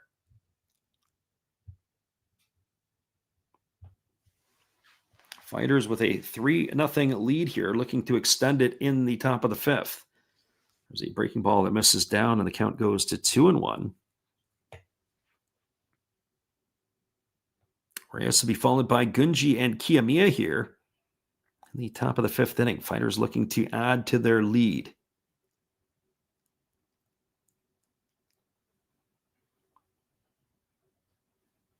Again, the lefty Hernandez delivers. There's a breaking ball missing down and away, and the count goes to 3-1. I don't know why he wouldn't maybe just go to the top of the dugout and hold up that fourth finger, just put him on. Don't waste around here, but that's the thought process of the Hawks. So 3 balls and 1 strike. Pitch on the way. There's a fastball swung on and missed. Reyes getting a little antsy. I think that would have been ball 4, but he really wants to swing the bat.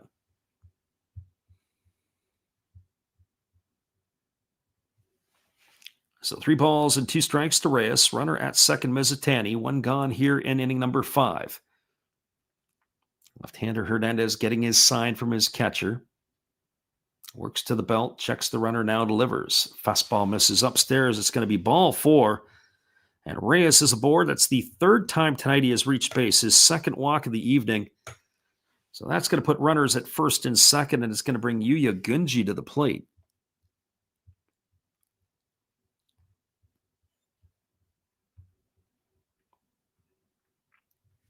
Well, Gunji tonight, officially 0 for 1. He has a strikeout and a walk to his name.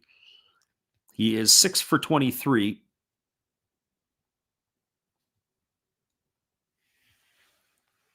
So Gunji taps both sides of the plate. And he gets himself settled here, ready to get the first offering from the left-hander Hernandez. First pitch on the way is a fastball that misses down, and the count goes to 1-0.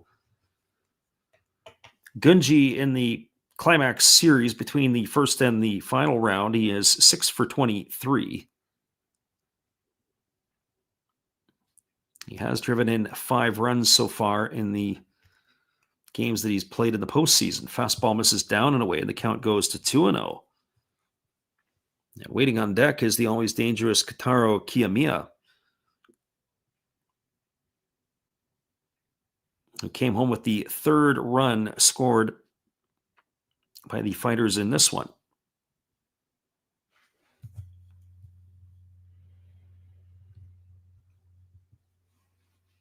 So Hernandez gets the sign that he likes. He nods in agreement, now delivers. Fastball misses up and away. It's now 3-0. So in jeopardy of back-to-back walks here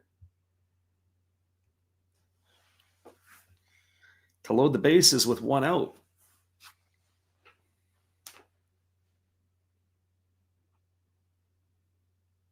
The Hawks are sitting stunned in disbelief. I got to wonder if the Fighters are just loose and easy. Down 3-0, and now it's just waiting on everything. I wonder who they're going to roll tomorrow. I don't think it'll be Ito. Here's the pitch. 3-0 on the way. Fastball misses inside. It's going to be ball 4 and almost hit Gunji. And that's going to load the bases. Over to third is Mizutani. Over to second is Reyes. Bases full of Hawks. That's going to bring Kotaro Kiyomiya to the plate. I would think, as far as I'm concerned, Hernandez should be able to face Kiyomiya here, lefty-lefty matchup. And then it'll be Tamiya who stands in on deck. I'm guessing this would probably be his last hitter of the game, no matter what. So bases full of Fighters. Hernandez has dug himself a hole here. 1 gone in the top of the 5th inning. Defensively for the Hawks, corners are in. Up the middle, they are in double play depth. As Kiyomiya steps in, Hawks trying to finish off the series tonight. Fighters looking to extend it for tomorrow. And here's the pitch from Hernandez. Fastball misses way outside. That was at 95 on the gun.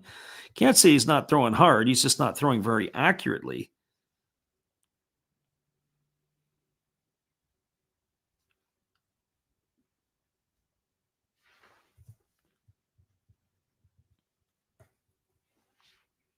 So we've got 1 ball and no strikes. Hernandez ready to go again. Works to the belt. Checks the runners, now delivers. Fastball swung on. This ball is grounded down the right field line, and it takes a weird deflection. Mizutani's in to score. In to score is Reyes. And cruising into second base with a double is Kiyomiya, and that's going to make the scoreline 5-0. So 2 more RBIs for Kiyomiya tonight. On the double, Mizutani scores the 4th, and Reyes the 5th runs of the ball game for the Fighters. Stopping at third is Gunji. And it's going to bring Tamiya to the plate. And it's going to bring the manager out of the Hawks dugout, as he has seen enough. As that looks like it is the end of the line for Darwinzon Hernandez in so many different ways.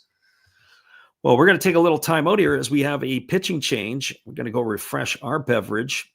We're going to let you hang out here with our friend Steve Rademacher. Be sure to check him out after the game. But we will be right back after this timeout.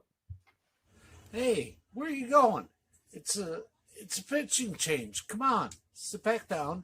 You don't go out there. Don't go get no food or anything. You've got a big decision. Are you gonna throw in there Raleigh Fingers? Maybe Goose Gossage? How about maybe Mariano Rivera or Lee Smith, Dennis Eckersley? Who knows? It's a pitching change. Come on back. You know who I would pick for this? A nice, tall, cool one. There's my pitcher. That's my pitching change.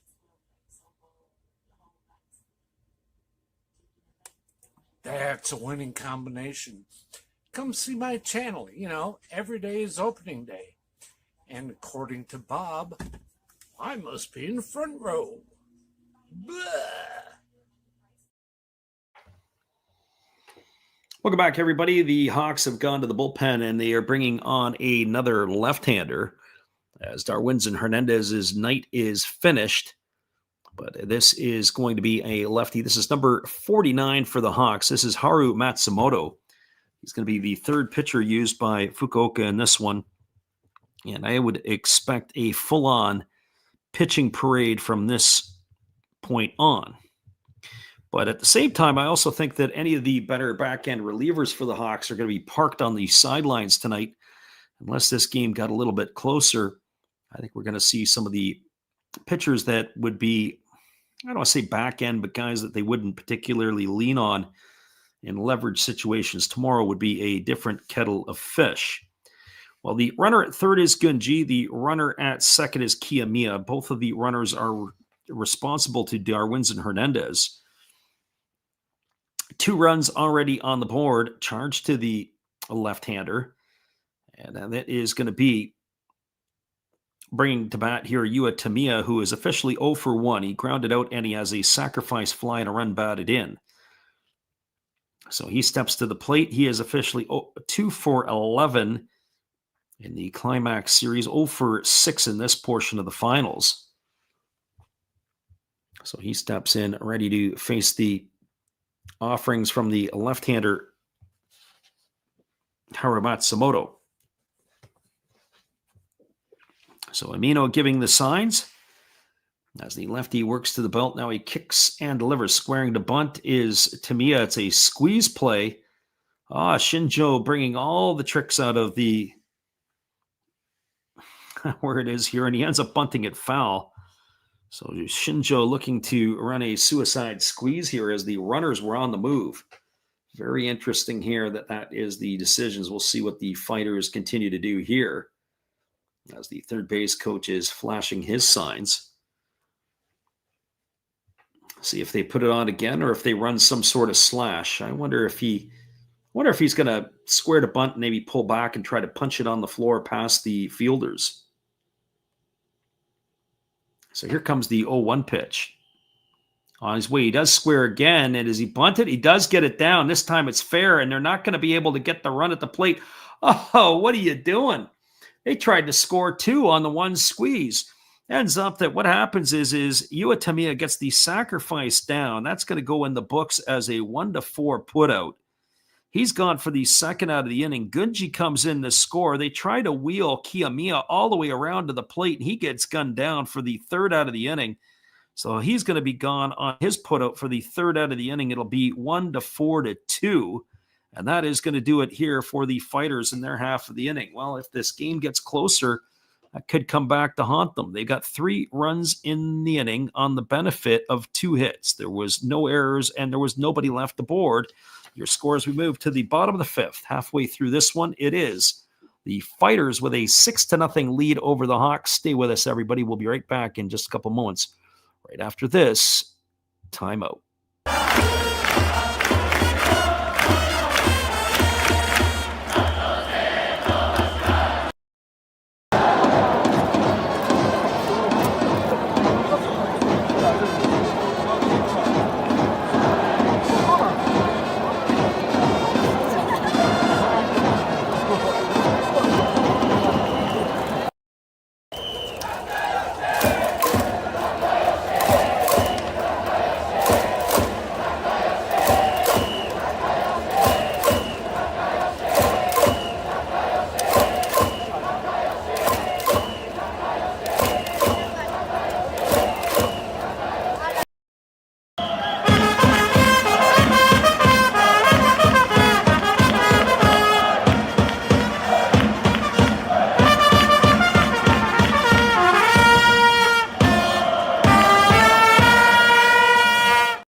Welcome back, everybody. It is going to be Ryoya Kurihara, Hotaki Yamakawa, and Takashi Amino to come to bat here in the 5th inning. And I think if I am the Hawks at this point here, you got to take all the at-bats, make them quality at-bats, because the way things are going, it is looking like tomorrow night is going to be a reality for these two teams. 6-0 for the Fighters, 0-1-0 for the Hawks is the line score in this one so far. And coming to bat here, Kurihara, who is 0 for 1 tonight. He flew out to center field his first time up. I also wonder, too, now with the pitching, if Shinjo just says, hey, listen, you can go another inning or two with the starter here. There's a fastball that is swung through and missed, and the count is quickly 0-1 to Kurihara. That is the 50th pitch here unleashed by Gu Lin. And his 4+ innings of work. Fastball misses upstairs. Count goes even to 1-1. And by our counts, he's got 5 strikeouts in this one here tonight. Only allowed 1 walk. And the only base hit has been issued to Nomura. As there is a breaking ball swung on it, is hammered down the right field line into the corner. Rounding first and heading to second and cruising in safely is Kurihara with a stand-up double. And so he is aboard here with a leadoff double to start the 5th inning, and that will bring up the first baseman in Hotaka Yamakawa.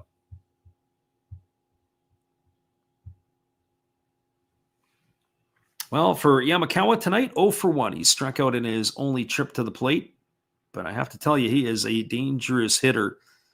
He is in scoring position as soon as he enters the batter's box.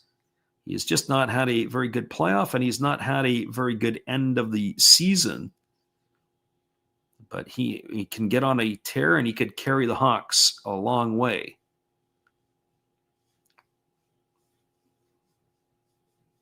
Three for 14 now in the playoffs is the big fella, and the pitch on the way. It is a breaking ball that just misses down, and the count is 1-0. Yamakawa, as we said, struck out his first time up against the Taiwanese right-hander. The former Saitama Cebu Lion came to the Hawks a couple of seasons ago as he was quietly dismissed from the Lions camp. There is a breaking ball swung on and missed. Count runs even to 1-1. So a ball and a strike.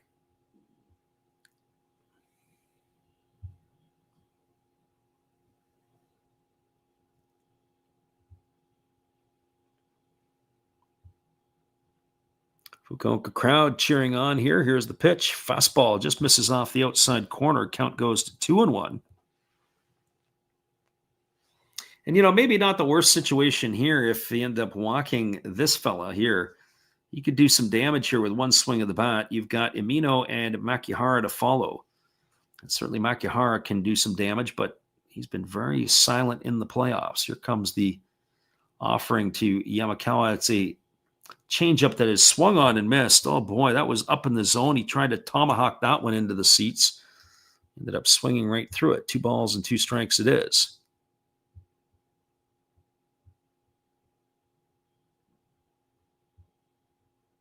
Gu Lin working to the set, checking his signs. Gets the one that he likes, and he's ready to deliver. Here comes the 2-2.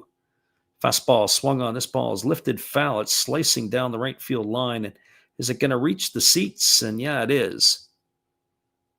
Giving chase was the right fielder Manami, but he ran out of real estate.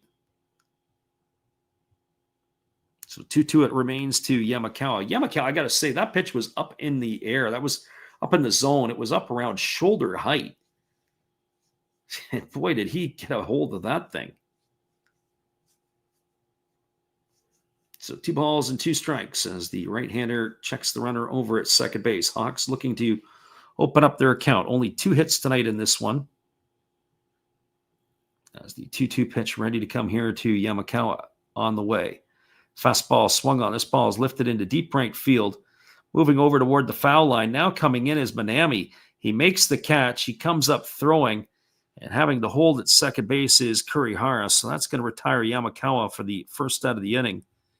He's gone for out number 1, and that'll bring up the catcher in Takashi Amino.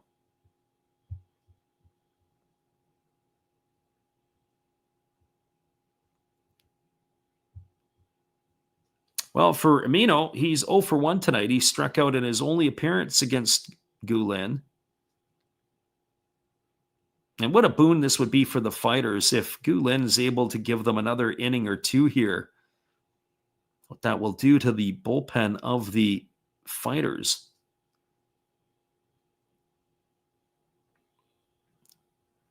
Amino is 1 for 8 in the Climax Series.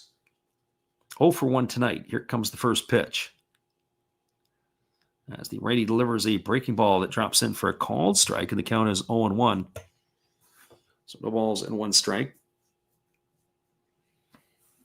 6-0 Fighters in the lead. Hawks looking to punch their first run across. Got a runner at second with 1 gone here in the bottom half of inning number 5. The one thing I will say is that the fans in the NPB, breaking ball just misses outside. The count goes even to 1-1. It could be a 15-0 score line, and there wouldn't be an empty seat in the house. They will stay with their team right to the bitter end. So 1 ball and 1 strike it is. Gulin checks the sign. He works himself to the set position. Checks the runner at second base. Now delivers. There's a breaking ball missing up and away, and the count goes to 2-1. So 2 balls and a strike.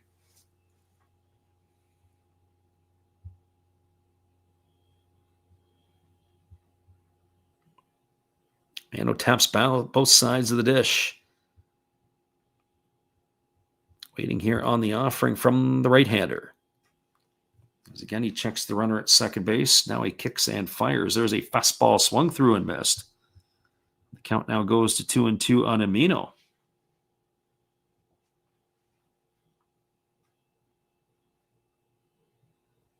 So 2 balls and 2 strikes. Big fella Yamakawa is going to feel a little bit heartbroken about this. Not had a very good Climax Series. Here's the pitch. 2-2 on the way. Fastball swung on and fouled away. It looked like it might have got both the catcher and the home plate umpire.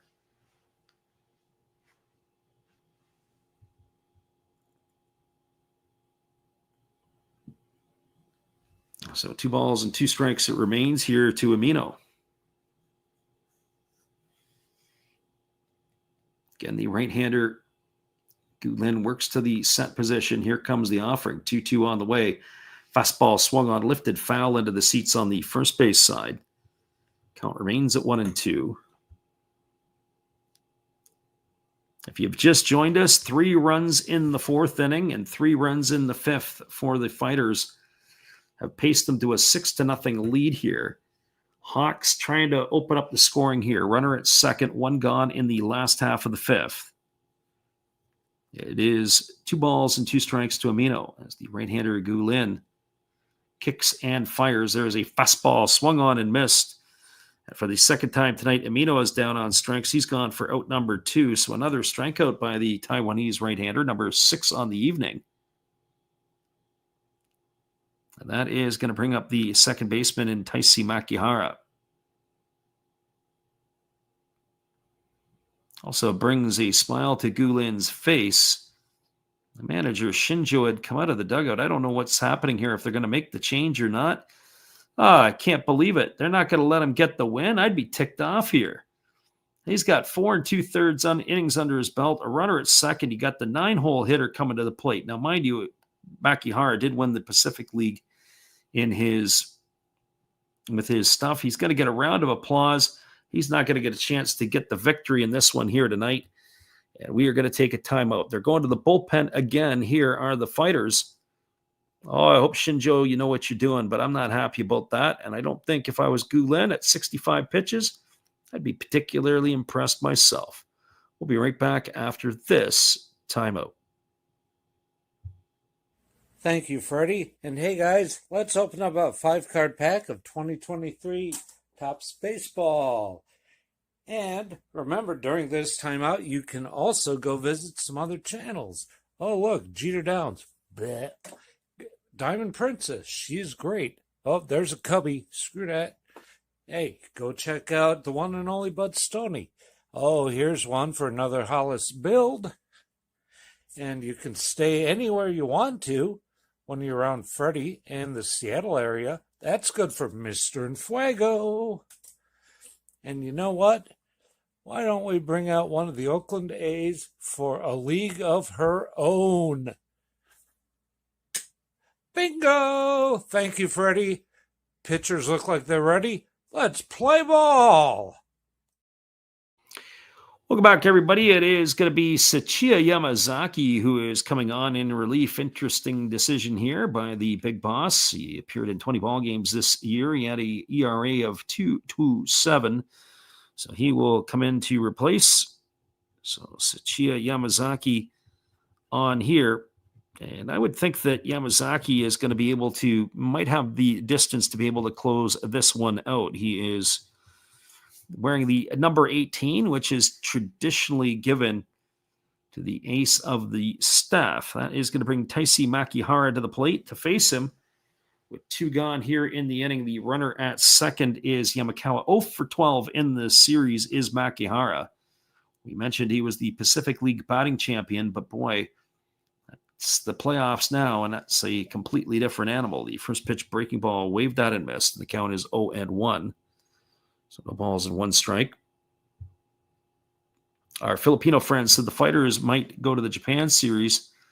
The Dodgers in the world, the Ohtani effect is real. Yeah, we'll see what happens. The Fighters, certainly Ohtani's old club, as there's a fastball that misses down and away, and the count runs even to 1-1. You know, and you think about it, when they sold Darvish and they sold Ohtani, how much money they got. I remember at the time, I think that the facility, the Escon Field, the new stadium in Hokkaido was, if I remember correctly, I want to say about $560 million to build. That would be US dollars. The money they got for both Darvish and Ohtani financed that. I think it was about 10% of the stadium. Fastball swung on, grounded back to the pitcher Yamazaki. He fields it on the backhand. He's going to run it over to first. It's going to be a ground out 1-3 to end the inning here. Well, they got a leadoff double by Kurihara, and they weren't able to punch him home. No runs in the inning. There was a hit. There was no errors, and 1 runner left aboard. We are now going to the 6th inning. And for those of you who are new here, we like to call it our Japanese halftime, as they do take a 5-minute break. We will take a break ourselves as well. We'll be right back after this on the Last Raps Baseball YouTube channel.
Welcome back, everybody. Well, the first pitch of the top of the sixth inning has been driven off the wall by Chusei Manami. He just missed a home run going the opposite way, and he has cruised in with a leadoff triple here to start inning number 6.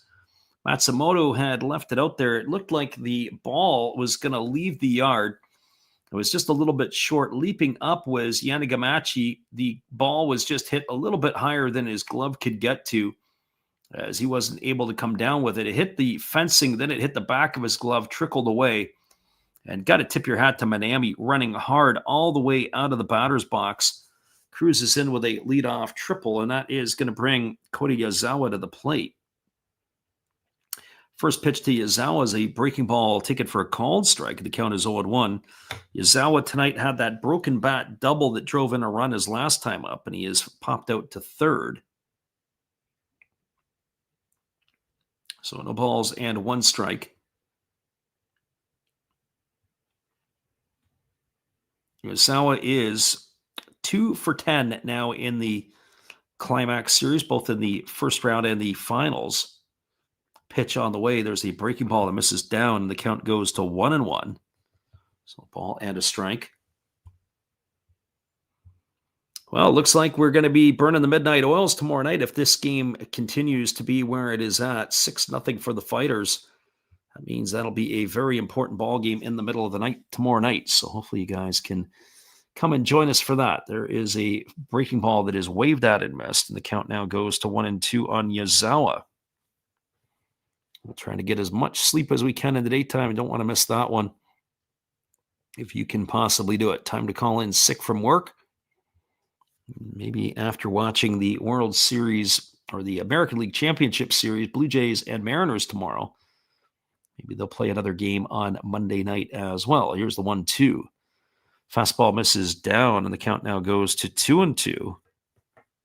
So 2 balls and 2 strikes.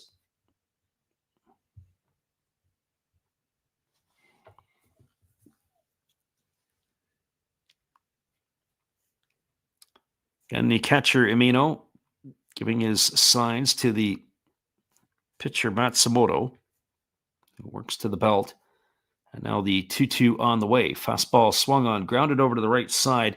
Nice play there by Yamakawa, who fields it and steps on the bag. So the runner, Manami, couldn't go anywhere. So he ground out to 3 for the first out of the inning. That is going to bring up the second baseman in Tatsuki Mizuno. Well, for Mizuno tonight, 0 for 2, 4 for 21 in the Climax Series. Began the night at second base, has moved over to shortstop because of the injury to Shu Yamagata. So he is coming to bat here. Certainly when your mindset or you're thinking, hey, I'm going to be playing second base, all of a sudden your teammate goes down and you're thrust over to the shortstop position. Fastball misses outside. They were thinking squeeze again. Getting back to the base safely is Manami, and the count is 1-0. Our friend Harrison said he fell asleep. What happened? 6-0. You should fall asleep again, Harrison. The score might double again. Or maybe the Hawks will get themselves on the board. A 3-run fourth and a 3-run fifth. Let's put the Fighters out in front, and they're looking for more with Manami at third and 1 gone. There's a breaking ball swung on. It is again grounded to the right side. It is fielded by Yamakawa. He flips it over to first. They don't get the out at first as the ball's been thrown away, and into score comes Manami with the 7th run. And oh yeah, Yamakawa, you got the goat horns on that one, as he's going to pick up an error here. It was a poor flip over to first base. First of all, he couldn't field it cleanly. They could charge him for an error there. And then his flip to the pitcher covering was behind Matsumoto. And anyways, it ended up being an error. Mizuno's going to reach first. In to score is Manami. It makes the scoreline 7-0. So if you're a fan of the Fighters, you got to be jumping up and down. Again, the big boss looking to squeeze. And as he tossed it, the ball got away over toward the first base dugout. Over to second is Mizuno. Some heads-up base running there. That's going to bring the top of the order in Shun Mizutani to the plate. And for Mizutani, well, he's 1 for 3. He's got a single and 3 trips. Fastball taken for a called strike. The count is 0-1. He also scored the first run of the 5th inning. He brought home on that 2-run double by Kotaro Kiyomiya.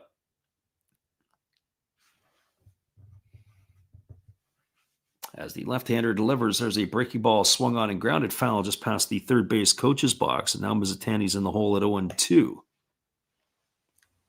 So no balls and 2 strikes. 7-0. The Fighters have extended their lead. And I have to say the Hawk fans are shell-shocked tonight in this one.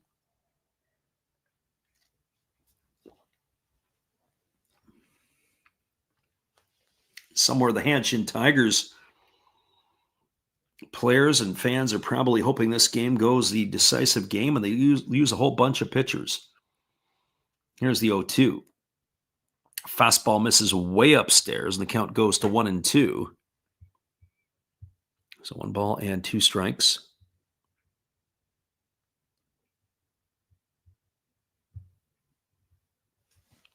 Friend Harrison's tapping out. He says he's too tired.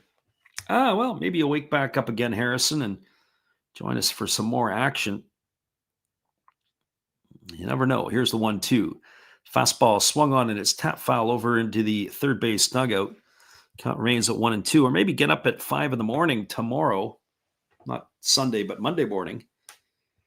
You can listen in live if we do have the deciding game, which is where this is headed. Should be a lot of fun in that one there.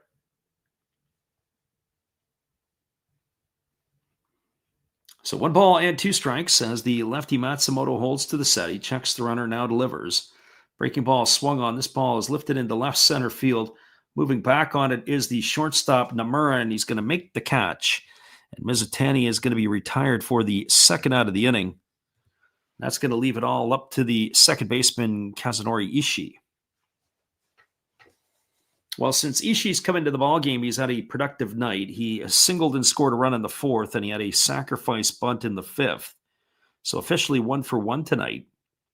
As we mentioned, he didn't get the start in this one, as that had belonged to Shu Yamagata. And I think that by all accounts, Yamagata is probably done for the series, the way that he was carted off the field. Pitch on the way. Fastball misses up and away. Count is 1-0 to Kazunori Ishii. Matsumoto, the third pitcher used tonight by the Hawks. He follows the starter Atsu and Darwinzon Hernandez. As the pitch is on the way, there's a fastball swung on. This is lifted into right field. Moving over underneath it is Yannick Gamachi. He's there to make the catch, and that is going to do it. As they do get another run here in the inning. There was 1 run in the inning on the benefit of 1 hit. There was an error, and there was a runner left aboard. Your score as we move to the last half of the 6th inning, it is the Fighters 7 and the Hawks no score. Stick around, everybody. We'll be back in just a few with all the action right after this on the Last Raps Baseball YouTube channel. Good evening, ladies and gentlemen. Namaste. Hey, I hope you guys have been enjoying the game. My name is Hollis. I've got a YouTube channel called Another Hollis Build. I love baseball cards. I open up brand new product for you guys. I open up old stuff. I do breaks. I do auctions. All kinds of stuff concerning baseball. I'm Friars faithful, Padres to the end. I also love Garbage Pail Kids and my animals. I have a ton of animals. It's like a mini petting zoo here around my house. I also love my city. San Diego, baby. I'll take you all around the city and show you what's up. If you guys dig stuff like that, cruise on over and check it out. It's Another Hollis Build. If you dig it, subscribe. I'd really appreciate to have more follow me along on the journey. Hey, either way, you guys have a wonderful day or a beautiful, beautiful evening. No matter which one it is, make sure that you make it great, my friends.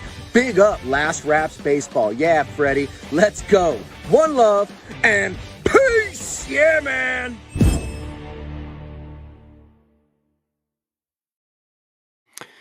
Thank you there, Matt. We appreciate you for hanging in here with us tonight as we go to the bottom of the 6th inning. Slated to come to bat will be Nomura, Shudo, and Yanagamachi. That would be the top 3 hitters in the Hawks batting order, as we are waiting to see if it is going to be a continuation of Sachiya Yamazaki or if the Fighters are going to go to their bullpen yet again here.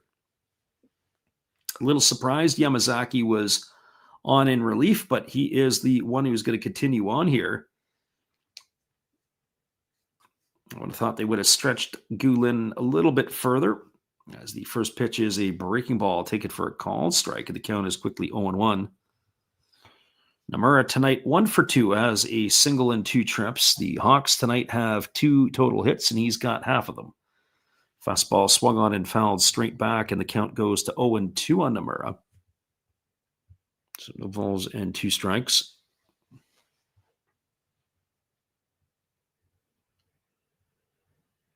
Fighters and the Hawks in the 5th game of the series, as the lefty Yamazaki holds set, now delivers. There's a breaking ball down, and the count goes to 1-2. And if you're in this situation, what you've got to do for Fukuoka to maintain your confidence, you have to get good at bats. You got to work on your timing, and you got to say, hey, if we can get a couple of runs here, we may not be coming back, but we got to be able to take in some good stuff into the next game. 1-2 on the way, breaking ball that misses down, and the count goes to 2-2. So good quality at bats, being able to work the pitchers, being able to get your timing. Whatever you can do to stay sharp. Here's the 2-2. Fastball swung on. This is hammered through the 6-hole into left field, and Nomura's aboard. He's got his 2nd hit of the night.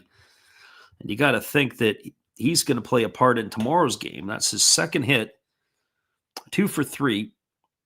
And that's going to bring up the center fielder in Yukio Shudo. And if you're a Hawk, any way that you can chip and try to punch some runs across the board, as I say, to give you some momentum or give you a good feeling about going into tomorrow night's game offensively, is certainly what their doctor would probably order up. So Nomura, the runner at first, Shudo at the plate here with that slightly open stance. And here comes the pitch from Yamazaki. It's a breaking ball that's waved out and missed, and the count is quickly 0-1 to Shudo. So no balls and 1 strike.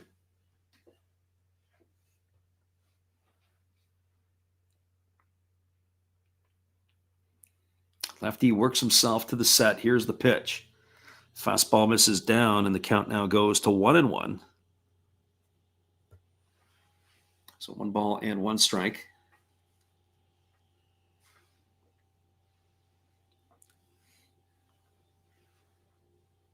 Shudo nodding in agreement with the catcher Tamiya, and here comes the 1-1 pitch.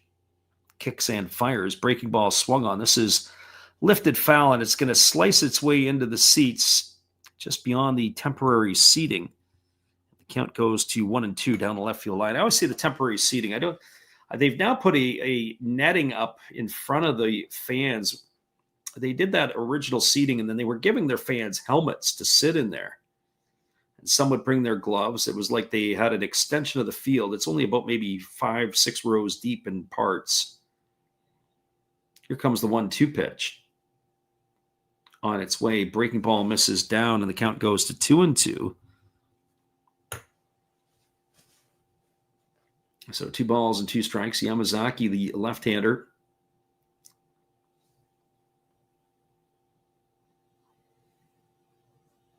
Yanagita waggling the bat as the lefty works to the set position. Here comes the 2-2.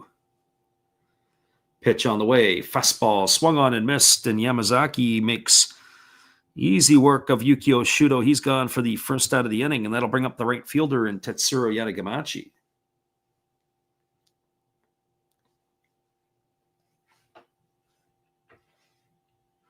Fighters are looking to try to even the series. at 3 games apiece with the rubber match set up for tomorrow night. As the lefty kicks and delivers, there's a fastball swung on. It's lined over the shortstop's head into left center field. And they're going to play station-to-station baseball as Nomura is going to stop at second. Yanagamachi with his first hit of the evening. And that is going to bring up Yuki Yanagita to the plate. So a steady diet of left-handed hitters in the batting order here.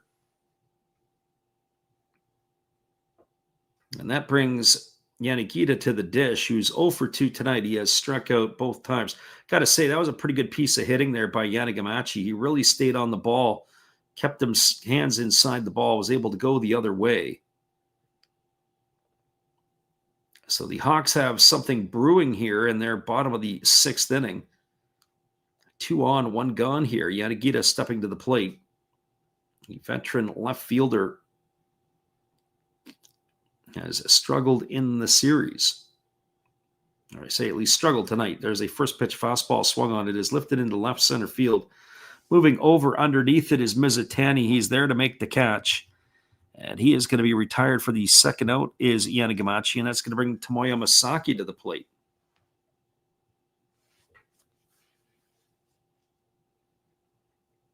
Well, for Masaki, 0 for 2 tonight. Of course, that was against the starter, Gu Lin. He has struck out and he has grounded out in his 2 trips.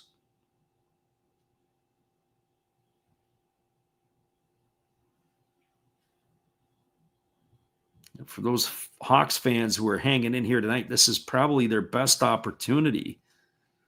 Be able to punch a run or 2 across.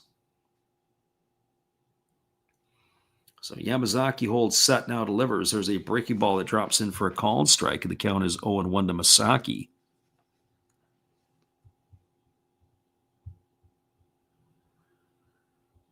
So no balls and 1 strike. We are at 12 minutes past 11 Pacific, 12 past 2 if you are on the East Coast of the United States and Canada, as the 0-1 pitch ready to come again. Lefty kicks and delivers. There's a breaking ball swung on and is grounded foul just past the third base coach's box, and the count is 0-2 to Masaki.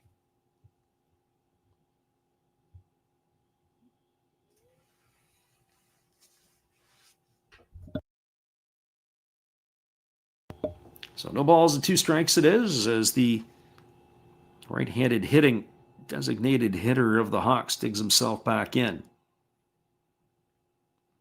He is down in the count here to Yamazaki. Yamazaki works himself to the set. And the 0-2 on the way. Fastball spiked into the dirt. The count goes to 1-2.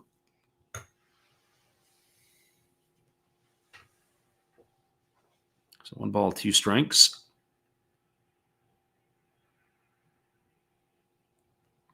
As we sent a good crowd in Fukuoka for this one, and they will stay right to the bitter end.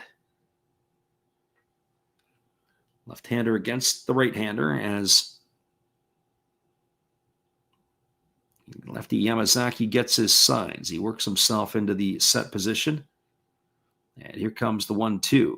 Fastball misses down, and the count now goes to 2-2. 2 balls and 2 strikes. Whatever the Hawks need to do, they got to try to, if you're Fukuoka, you got to try to break the ice here. You got to try to get some confidence with the bats, knowing you can get to the fighters' pitchers going into tomorrow's game. Mind you, the defense hasn't exactly been stellar for Fukuoka tonight in this one with 2 errors. Here's the pitch. Breaking ball swung on, grounded softly over to the right side. Fielded by the first baseman, Kiyomiya. He's going to step on the bag, and that is going to do it. A ground out to 3 to end the inning. And that is going to be it for the Hawks in their half of inning number 6. No runs in the inning. There were a couple of hits, no errors, and 2 runners left the board. For 2/3 of the game in the books, it is the Fighters 7 and the Hawks no score. Stay with us. Our friend God is great popping back in. We're glad you could stop in or hang around with us. We'll be right back after this with all the action in just a few.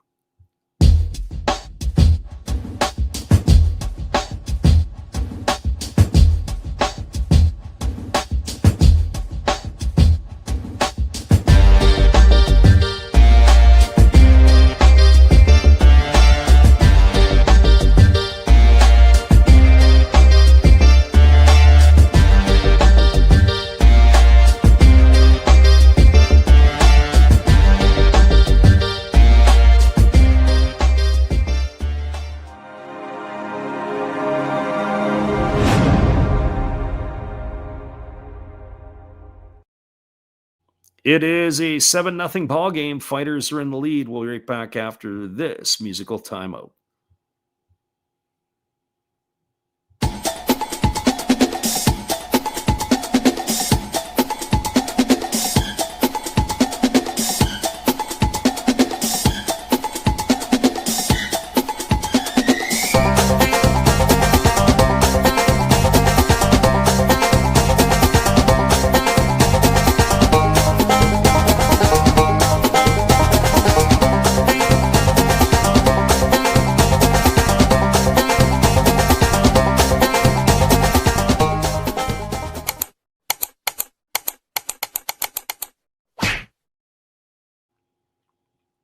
Welcome back, everybody. It is going to be coming to bat here in the 7th inning. Franmil Reyes, Yuya Gunji, and Kitaro Kiyomiya for the Fighters, who are enjoying a 7-0 lead. So we have ourselves a new pitcher here for the Fukuoka SoftBank Hawks. This is going to be number 39. And this is Shuto Ogata, who is on in relief, making his 38 appearances during the year for the Hawks. And he had a ERA north of 4. And the first pitch breaking ball is missing down and away to Reyes, and the count is quickly 1-0.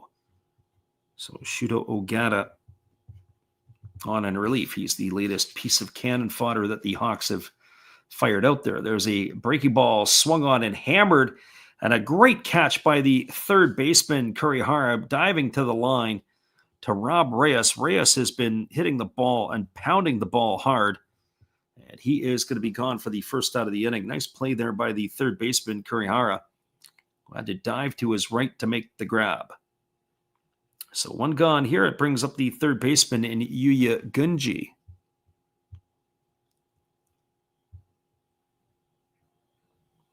And the first pitch from Gunji is a fastball that is swung on and missed, and the count is quickly 0 balls and 1 strike. That last pitch was 159 kilometers.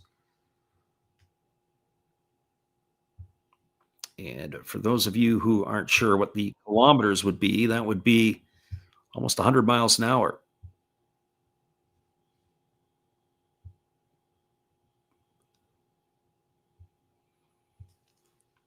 So 1 ball and 1 strike here to Gunji, as the right-hander works himself to the belt and now delivers. There's a breaking ball down. They appeal over to the first base umpire, but they say Gunji didn't go, and the count now goes to 2-1. So 2 balls and a strike.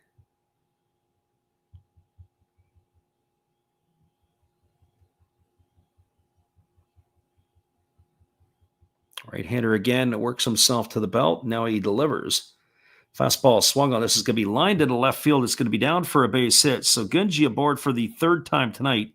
His first hit as he had a couple of walks earlier on. So he is aboard.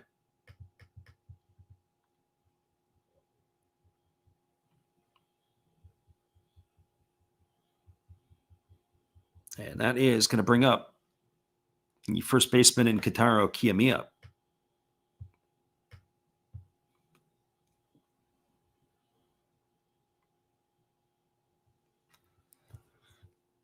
Well, for Kiyomiya,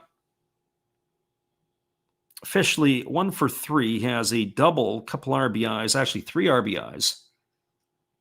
Bounced into a fielder's choice and has popped out to the shortstop.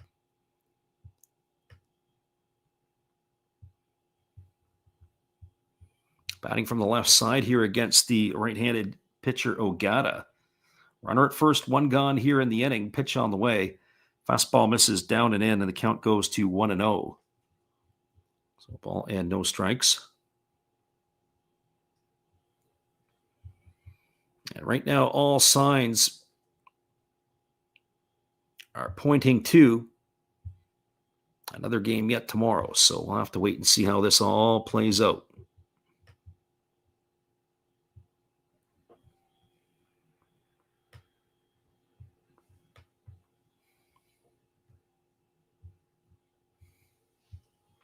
And there's a fastball that misses down to Kiyomiya, and the count now goes to 2-0. So 2 balls and no strikes.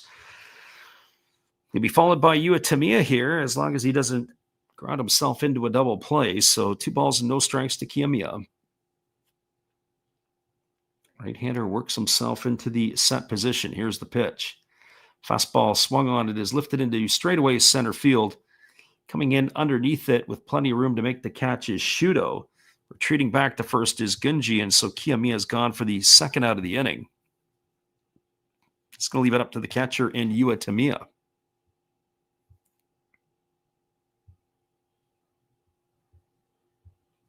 And for Tamiya, well, officially 0 for 1 tonight. He had grounded out to short his first time up. Then he had a sac fly that drove in a run in the 4th, and he had a sac bunt that brought home a run in the 5th.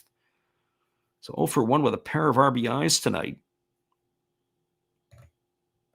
So he gets himself dug in, ready to face the first offering from right-hander Ogata.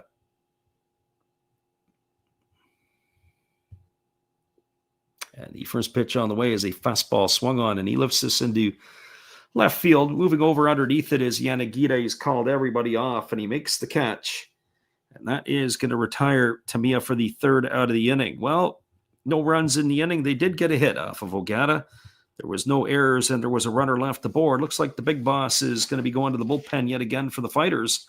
We'll get that change for you when we come back in just a few. Your score as we move to the bottom half of inning number 7. It is a 7-0 game. It's time for a little bit of take me out to the ball game, Last Raps Baseball and Japanese style.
Welcome back, everybody. It is the veteran left-hander and a starter for the Fighters. It's going to be Takayuki Kato, who is coming on in relief. The left-hander first facing here, Ryoya Kuriharu, and he delivers a fastball that swung on it, is lifted into right field. Coming in hard is Manami, and he's going to make the catch on the run. So with one pitch, we have one away here, and that is going to bring up the first baseman in Hotaka Yamakawa.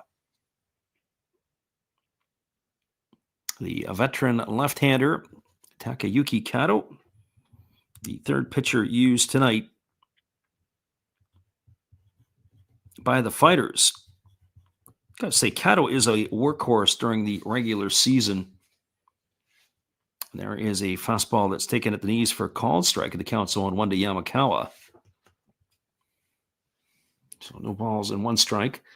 3 for 15 in the Climax Series for the big fella, and he swings at a fastball and fouls that one straight back, and the count now is 0-2. A pitch was more like a cutter, and it wasn't particularly fast from the lefty. And here comes the 0-2 offering. There is a fastball that misses down, and the count now goes to 1-2. Say fastball, I maybe say that, I don't know if it was maybe more of a cutter than anything else. It was only at about 81 miles an hour. So here comes the offering from the lefty. Pitch on the way. Fastball swung on and chop foul just past the third base coach's box, and the count is 1-2 to Yamakawa. Kind of wonder, I've seen Kato pitch. I've seen him pitch live. I've seen him pitch a couple times, and I know he's getting a little bit he's on the wrong side of 30. But I kind of wonder sometimes if he's pitching a bit hurt, or maybe if he's just been overused a little bit. I don't know. There's a fastball swung on. This ball is belted into deep center field. This ball is going to be trouble. And just like that, the Hawks are on the board. It is a shot to center field off the bat of Hotaka Yamakawa to give them their first run of the ball game. It has now cut the lead to 7-1. So as Yamakawa rounds the bases, to a round of applause to the home faithful. That is now going to bring up the catcher in Takeshi Umino. Well, just as I was saying in the last half inning, it'd be good for the Hawks to be able, if you're a fan of the Hawks, to be able to get some good swings here. And if they could do that, then that would allow them to get some momentum going into tomorrow's game. And there's nothing like getting a live batting practice right here, and that is exactly what they're experiencing. That ball was blistered to almost straightaway center field. Cleared the seating, that first round of seating area where they have all the food. People are sitting there like on a patio eating. Got into the next layer of the deck. Here comes the first offering now to the left-handed hitting Takeshi Umino, and he takes a fastball for a called strike. Check that. We have a pinch hitter here. We'll have to see who the Hawks are turning to. This is Kenta Tanegawara. There's a fastball swung on, and it is fouled off of Tanegawara's feet. So we will bet dollars to donuts that he will go in behind the plate, as they will look to give Umino a rest for tomorrow night.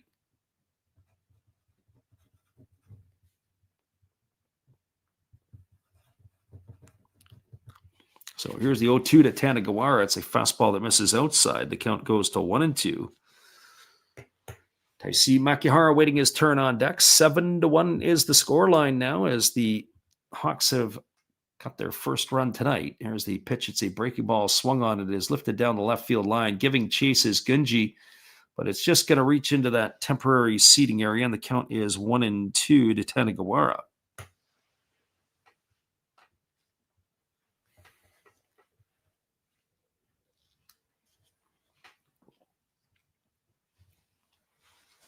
So 1 ball and 2 strikes.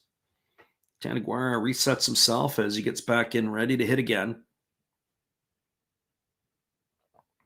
The lefty Kato kicks, double clutches, and delivers. There's a fastball that just misses outside. Count goes to 2-2. It didn't miss by much.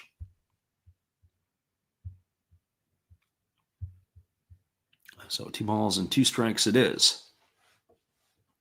And the lefty delivers. There's a fastball swung on. It's lifted well into the seats over on the third base side, and 2-2 it remains again.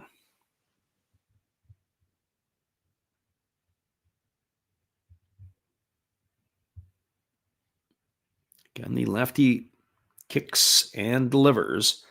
Fastball swung on, and this ball is going to get lifted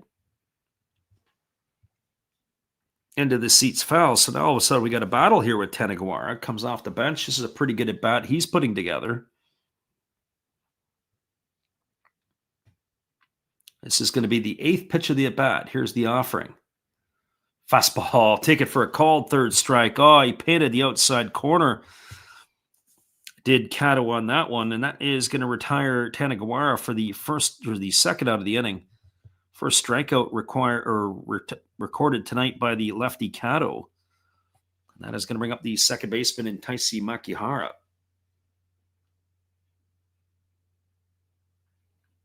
Well, for Makihara, 0 for 2 tonight. Flew to right and grounded to the pitcher in his 2 trips. As the lefty again double pumps and delivers. There's a fastball swung on, grounded over to short. Mizuno fields it. He fires to first. that is going to do it as the Hawks are gone here in the 7th. But they do get a run in the inning. It was 1 run on the solo shot off the bat of Otaka Yamakawa. 1 hit, no errors, and nobody left the board. The shutout is gone. We're moving to the top of the 8th. It looks like the manager is going to go to the bullpen yet again for the Hawks. We'll get that change for you when we come back after this timeout.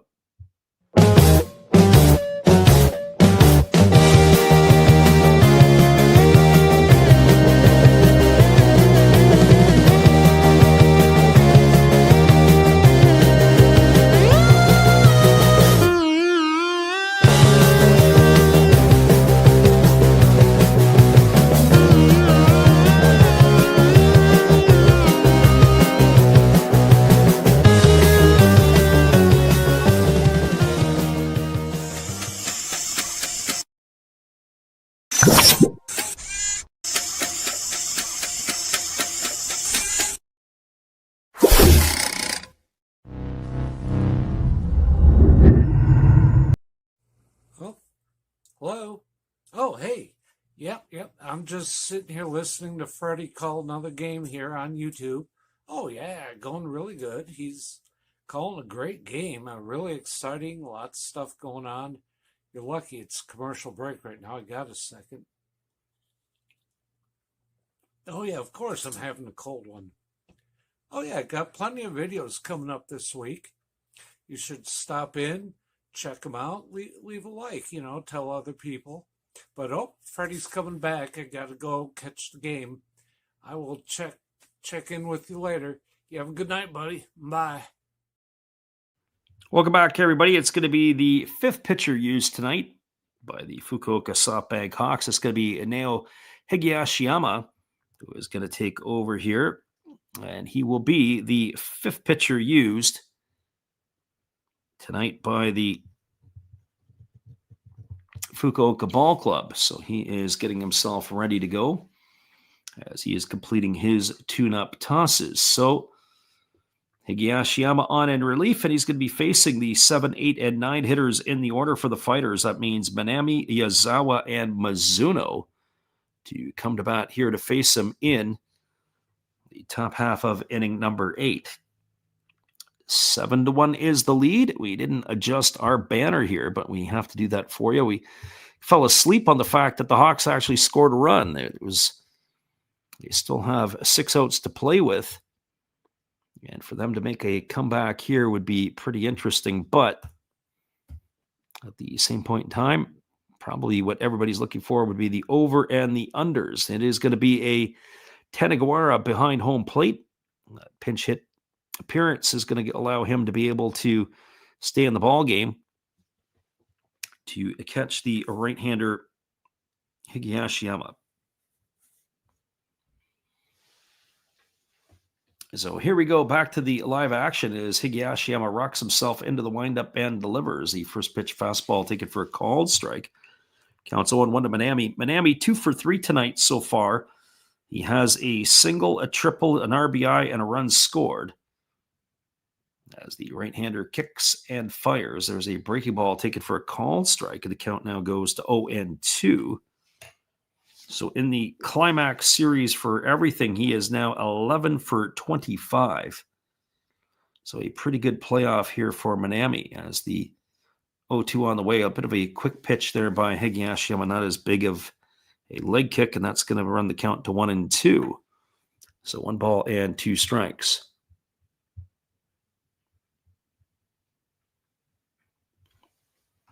Hawks trailing 7-1. Fighters at the bat here in the 8th. Pitch on the way is a fastball that misses down, and the count goes to 2-2. So 2 balls and 2 strikes. We'll get it up tomorrow in the morning for the announcement that we will be doing the game. We're going to try to get some extra rest tomorrow. Boy, oh boy, 2 o'clock in the morning, here we come. Fastball swung on it is popped up foul. It's going to slice into the seats down the right field line. Count 2-2 to Manami. And if we look even just a little bit further ahead, and the further ahead part being the Japan series, And when will that start? Just also got to check to see if they have made any formal announcements. They haven't. Haven't been doing it at all in this series for the latest starting pitcher. There's a fastball that just misses and the count's 3-2. Japan series starts Saturday the 25th. So pretty much 6 days away. So there could be quite the layoff. Fastball swung on. A nice job there by Manami to keep his hands inside, but racing back is Makihara to make an over-the-shoulder catch. He's going to retire Manami for the first out of the inning. So one gone here, and that'll bring up the center fielder in Kota Yazawa. So we're looking at next Saturday. They haven't announced the start times. As far as I know, I think all of the games will go off at 1800-hour Japan time. That is my guess.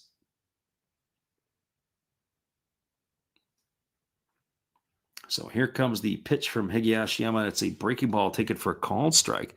He really mixes the timing of his delivery up. That one, he really came forward quickly. So no balls and 1 strike. Here's the pitch. It's a fastball that misses outside, and the count goes even to 1-1.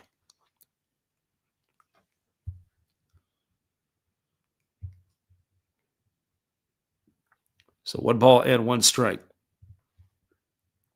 Again, Higashiyama kicks and delivers. There's a fastball that just misses a bit low. 2-1 it is here to Yazawa.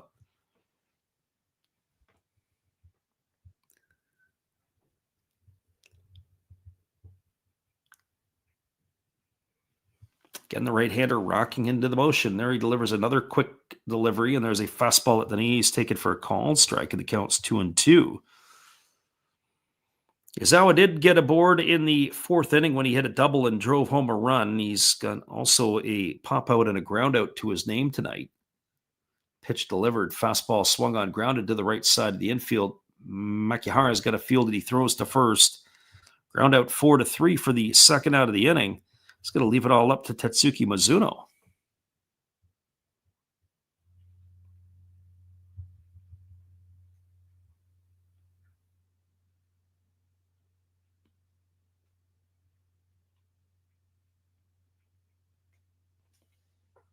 Well, Mizuno steps to the plate. He is officially 0 for 3. He did reach bases last time up on an error by Yamakawa.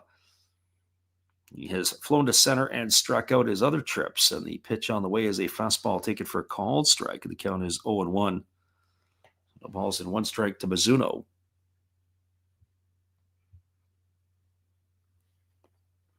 Hawks trailing 7-1. Fighters batting here in the 8th as there's a breaking ball taken for a called strike. The count now goes to 0-2 on Mizuno.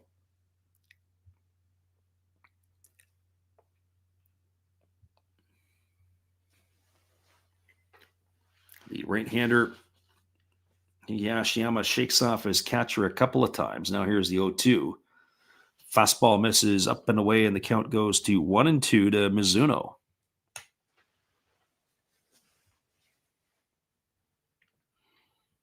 So 1 ball and 2 strikes. Again, the right-hander rocks himself into the motion and delivers. Breaking ball down. Count goes even at 2s. I don't know if our friend God is Great is still kicking around in here. He was in here a little bit earlier.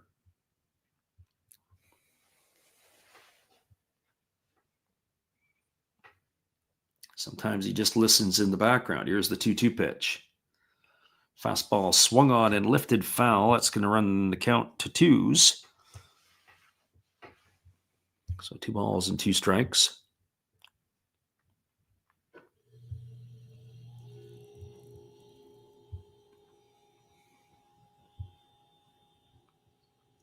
And here we go again as the right-hander Higashiyama kicks and delivers, and it's a breaking ball down. Now it's going to put the count at 3-2 to Mizuno. Pitch to him, let him swing the bat, see if he can find his way on. There's lots of open spots here, but 18 pitches already from the Hawks reliever in this inning. The top of the order is looming next. Here comes the 3-2 pitch. And it's on its way. Fastball swung on, grounded over to short. Fielded neatly by Nomura. He throws to first. And that is going to do it. It's going to be a ground out 6-3 to end the inning. as Mizuno is gone for the third out. No runs, no hits, no errors, nobody left aboard. We are now moving to the bottom of the eighth inning. Your score is the Fighters with a 7-1 lead over the Hawks. We'll be back in just a few right after this timeout.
Welcome back, everybody. It is going to be the top of the order slated to come to bat for Fukuoka here in their half of inning number 8, as we have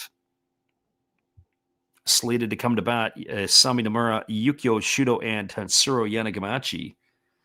Just waiting to see if the Fighters are going to continue their pitching parade, and it looks like they are, as they're going to go to another left-hander. This is going to be number 20. This is going to be Kenta Uhara, who will come on in relief here. Yes, he will be the fourth pitcher used tonight. So Kenta Uhara on in relief. The starter, Gu Yu Yang, went 4 2/3 innings, and then it's been Sachiya Yamazaki, Takayuki Kato, and now Uhara, 3 lefties to follow. So we'll see how this shapes up here for them, as the first pitch on the way to Nomura is a fastball that misses in for a ball. The count is 1-0. Hawks have 5 hits tonight, and Nomura has 2 of them. He is 2 for 3. So 1 ball and no strikes it is. They're going to have to find a spot for him in the lineup tomorrow night. There's a breaking ball that misses down. Count goes to 2-0. One would have to think they will definitely keep him in the lineup. Whether he plays shortstop or not, I would expect Kenta Imamiya to be back in the lineup tomorrow night, as there is a fastball that misses inside. It's now gone 3-0. So Uhara's got to do his job, and that's to throw strikes.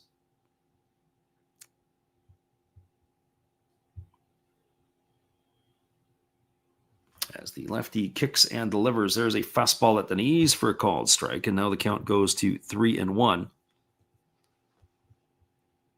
3 balls and a strike.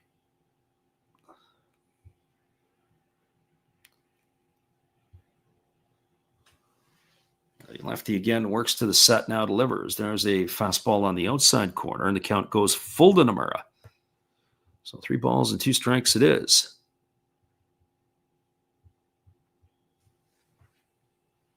If you just joined us, it was a 3-run uprising in the 4th and the 5th by the Fighters, and he added another in the 6th. As there's a breaking ball waved at and missed, and Nomura is in the books for the first out of the inning. 1 up and 1 away. It'll bring up Yukio Shudo to the plate.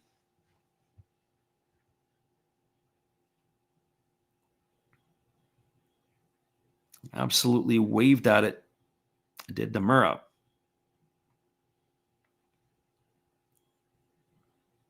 So this brings Shudo to the dish. He's officially 0 for 2 tonight. He has grounded out, he struck out, he walked, and stole a base.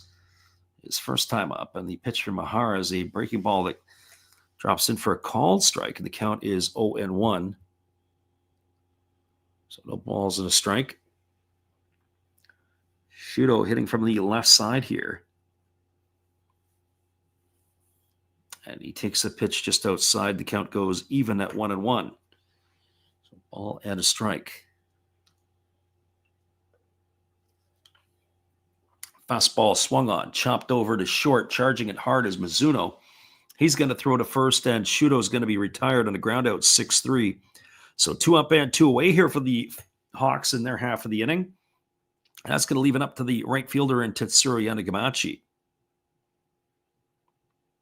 And for Yanagamachi, he has got a single in 3 trips. He's grounded out to first, and he has flown out to right in his other 2 trips to the dish. So Yanagamachi coming to the plate. And the first offering from the lefty Uhara is a breaking ball. Take it for a called strike. The count is 0-1. I almost want to have pick the lineup for tomorrow night. You'd have to think Yanagamachi will be in it. He's had a hit again tonight. He's absolutely on fire, batting .550 in the playoffs or in the Climax Series. There's a breaking ball swung through and missed. The count is 0-2. A really good base hit his last time as he had hit a single into left center field. 1 for 3 tonight entering this at bat. Fastball misses down and the count goes to 1-2. They're going to need to have somebody step up for them tomorrow, whether it be Yamakawa, whether it be Makihara. They've got guys that they've relied on all year that need to deliver. There's a breaking ball down. Runs the count even to 2-2 on Yanagamachi.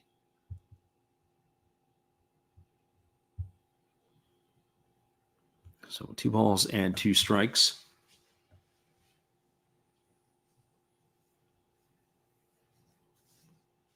Again, tapping both sides of the plate. Yanagamachi waits on the offering from the lefty Uhara. Uhara works into the set position. Here's the pitch. And there's a breaking ball swung on and missed. Yanagamachi's in the books. He's gone for the 3rd out of the inning. And Uhara does his job here, retiring the side 1-2-3. No runs, no hits, no errors, nobody left the board. We are moving to the top of the 9th inning. Your score is the Fighters with a 7-1 lead over the Hawks. And we'll be back in just a couple moments after this timeout. Appreciate you for listening in with us on the Last Raps Baseball YouTube channel.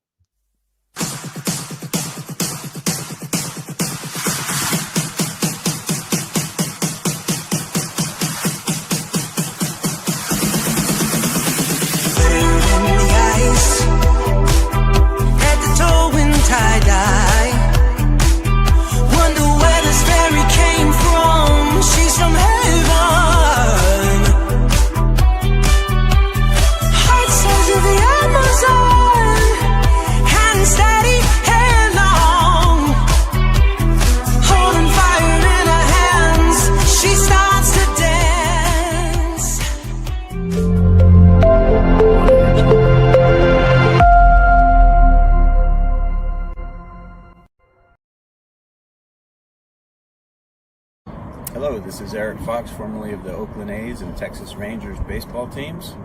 If you want to learn about Japanese baseball, see Coach Fred of Last Raps Baseball.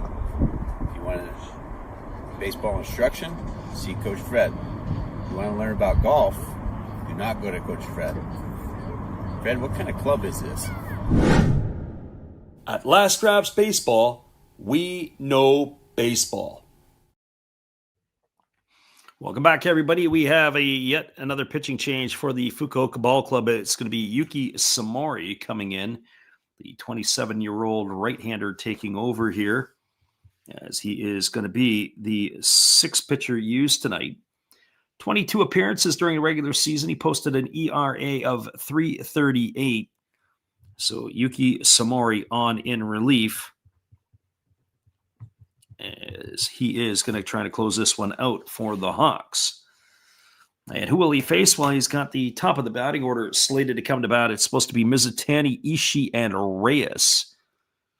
Do you face him here? Top of the 9th inning. 7-1 Fighters. 7-8-0 for Hokkaido. 1-5-2 for Fukuoka.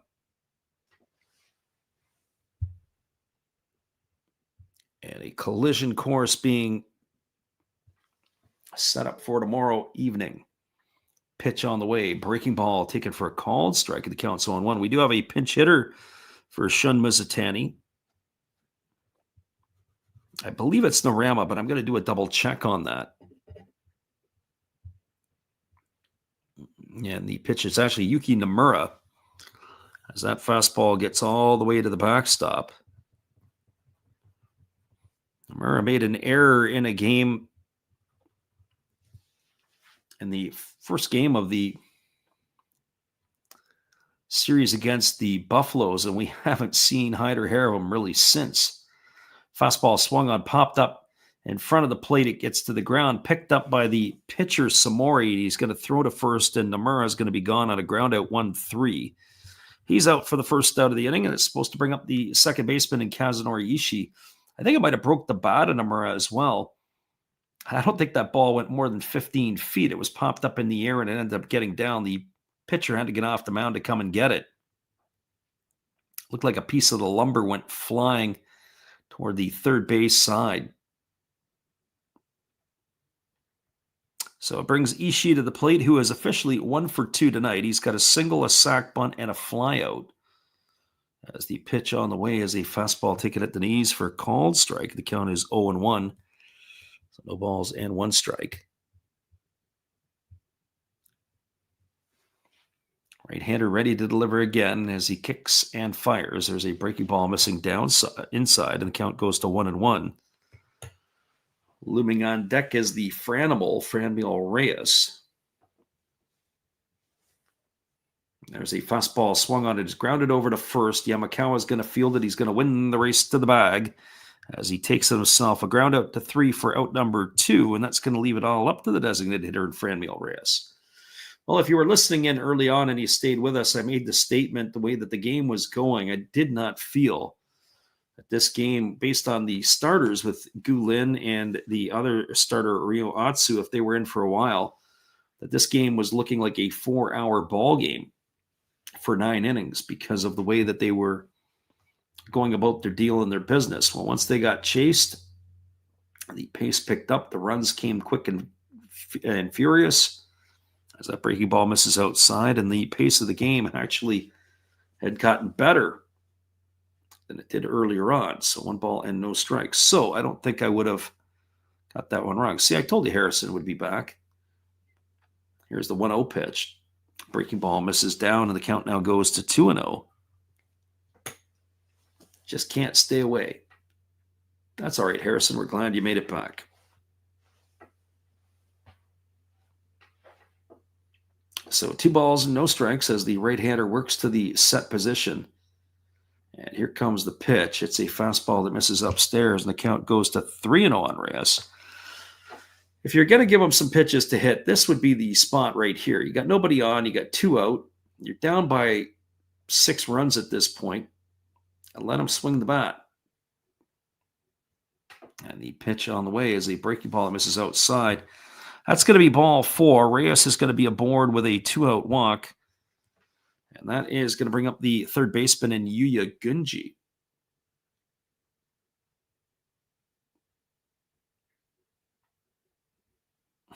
The catcher, Tanagawara, is doing the job of the home plate umpire, wiping off the dirt off a home plate.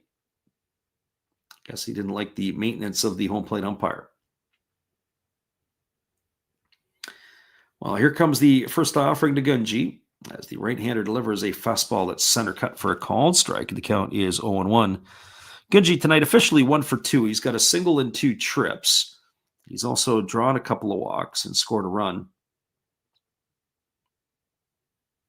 So by our counts, he would be 7 for 24 in the series. There's a breaking ball that misses outside. They appeal to the first base umpire, but they say Gunji didn't go around. Our friend Harrison says, never drink Dr. Pepper at night. It keeps you up. Harrison, I could have 3 cups of coffee right now and I'd still be able to get to sleep. People say that caffeine will keep them up or whatever else. Doesn't affect me one iota. Breaking ball, I'll take it for a called strike. The count goes to 1-2. In fact, probably I'll have a cup of tea at the end of this game, maybe even make it 2.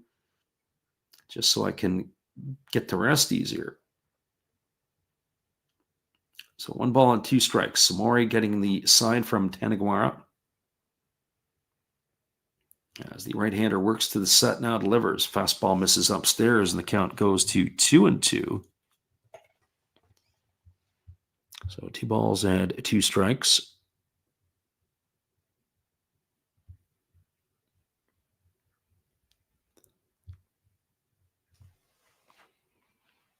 So 2 gone here in the top of the 9th inning. The runner is Reyes over at first. Here comes the 2-2 pitch. On its way, it is a fastball taken for a called third strike. Oh, Gunji watched it go by right at the knees on the inside corner. He's out for the 3rd out of the inning, and that is going to do it here for the Fighters. No runs in the inning, no hits, no errors. There was a runner left aboard. We're moving to the bottom of the 9th inning. Your score is the Hokkaido Nippon-Ham Fighters 7 and the Fukuoka SoftBank Hawks 1. Stick around, everybody. We'll be back in just a few with all the action right after this from our good friend Steve. Hello, guys. Thank you for joining Freddie here on his baseball game. And I'm Steve Rademacher, and my channel is really all about everybody, including all my international friends. We have such stuff as non-sport packs from Canada, the OP Cheese. We have the Greek Freak. We have money from around the world. We have Lira. We have Yen. We have francs. We have pounds. We have Deutschmarks. We have all kinds of cool stuff like that. We even have some cooler things like Japanese women wrestlers and OP-Chi baseball cards where I cannot read the back. We even have unopened material like the royal family, I know it's backwards, from London, England.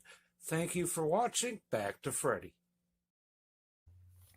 Appreciate you there, Steve, and the support you give to our channel. In turn, make sure you guys check out Steve Rademacher's channel after the game. He is wild, crazy, and at times a lunatic with the stuff that he opens up on his channel.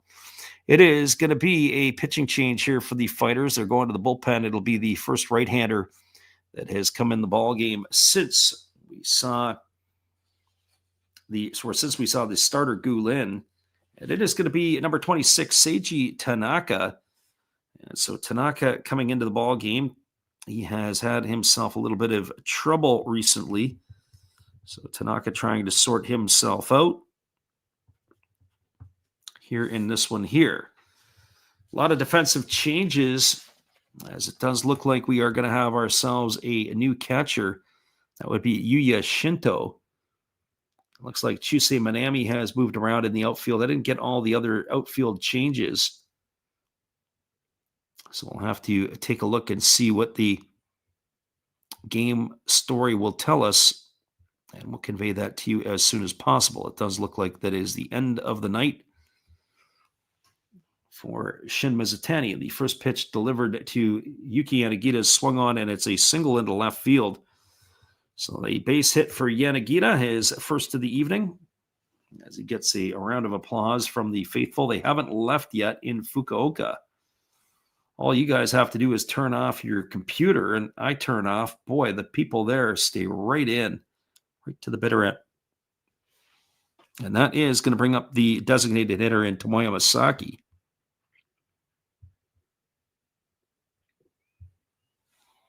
And so for Masaki today, so far, he is 0 for 3. He has struck out and grounded out twice.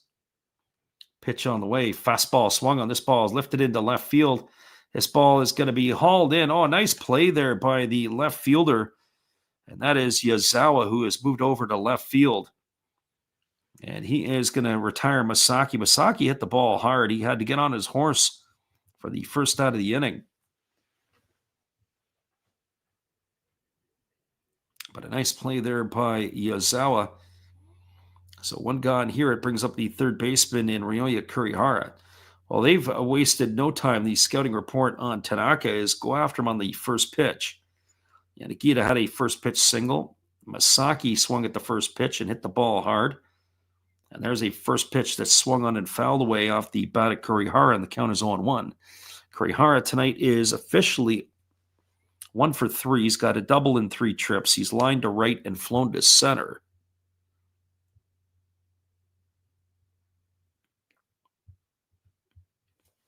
As the right-hander ready to go again, kicks and fires. Breaking ball missing upstairs.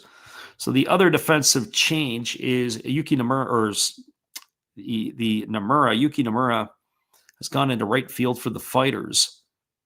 Manami moved over to center, and Yazawa moved over to left. As I mentioned, it was Shinto in behind the plate. Fastball swung on and tap foul over on the third base side, and the count goes to 1-2. So 1 ball and 2 strikes.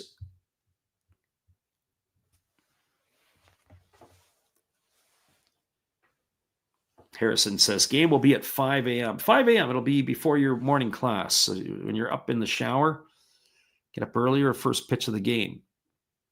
Breaking ball swung on and is going to be lifted foul into the seats down the left field line. Count is 1-2 to Kurihara. Once this game is completed, we'll give you a full roundup of how this one went, and then we will call it a night ourselves. Only to come back to you guys in about 26 hours' time for another ball game. There's a breaking ball down. They appeal over to the third base umpire, but they said that Kurihara didn't go, and the count goes to 2-2.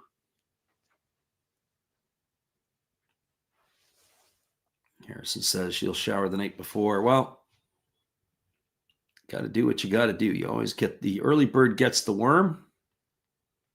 Up early, get that hot shower. That'll get you rolling in the morning. Fastball swung on and missed, and that is going to do it here for Kurihara. He's down on strikes for the second out of the inning.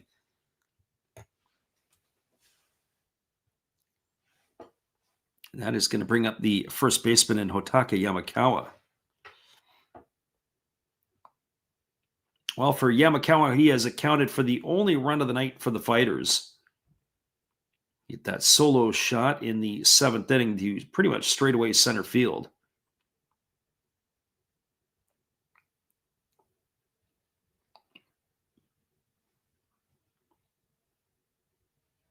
So the Fighters defensively look on. Here's the first pitch coming from Tanaka to Yamakawa. It's a breaking ball swung on and missed. Count is quickly 0-1. He took a big hack at that one, did Yamakawa. It looked like he wanted to deposit that one into the seats too.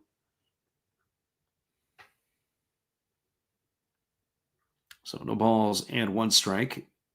Again, the right-hander works to the set.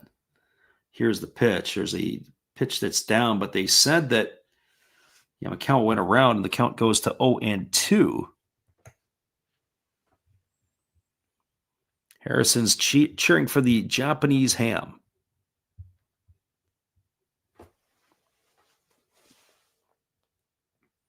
So no balls and 2 strikes. Tanaka leans in, getting the sign from his catcher, Shinto. And here comes the 0-2 pitch. Split finger pitch, swung on and missed. Yamakawa took a big hack, and that is going to do it. He's gone for the 3rd out of the inning. And that will do it here for the Hawks in their half of the inning. No runs, 1 hit, no errors, and 1 runner left aboard. Your final score from the PayPay Dome in Fukuoka, it is the Fighters with a 7-1 victory over the Hawks. Stick around, everybody. We'll be back in just a couple moments to wrap this one up for you right after this musical timeout. Good evening, ladies and gentlemen. Namaste. Hey, I hope you guys have been enjoying the game. My name is Hollis. I've got a YouTube channel called Another Hollis Build. I love baseball cards. I open up brand new product for you guys. I open up old stuff. I do breaks. I do auctions. All kinds of stuff concerning baseball. I'm Friars faithful, Padres to the end. I also love Garbage Pail Kids and my animals. I have a ton of animals. It's like a mini petting zoo here around my house. I also love my city. San Diego, baby. I take you all around the city and show you what's up. If you guys dig stuff like that, cruise on over and check it out. It's Another Hollis Build. If you dig it, subscribe. I'd really appreciate to have more follow me along on the journey. Hey, either way, you guys have a wonderful day or a beautiful, beautiful evening. No matter which one it is, make sure that you make it great, my friends. Big up Last Raps Baseball. Yeah, Freddie, let's go. One love and peace! Raps. Yeah, man.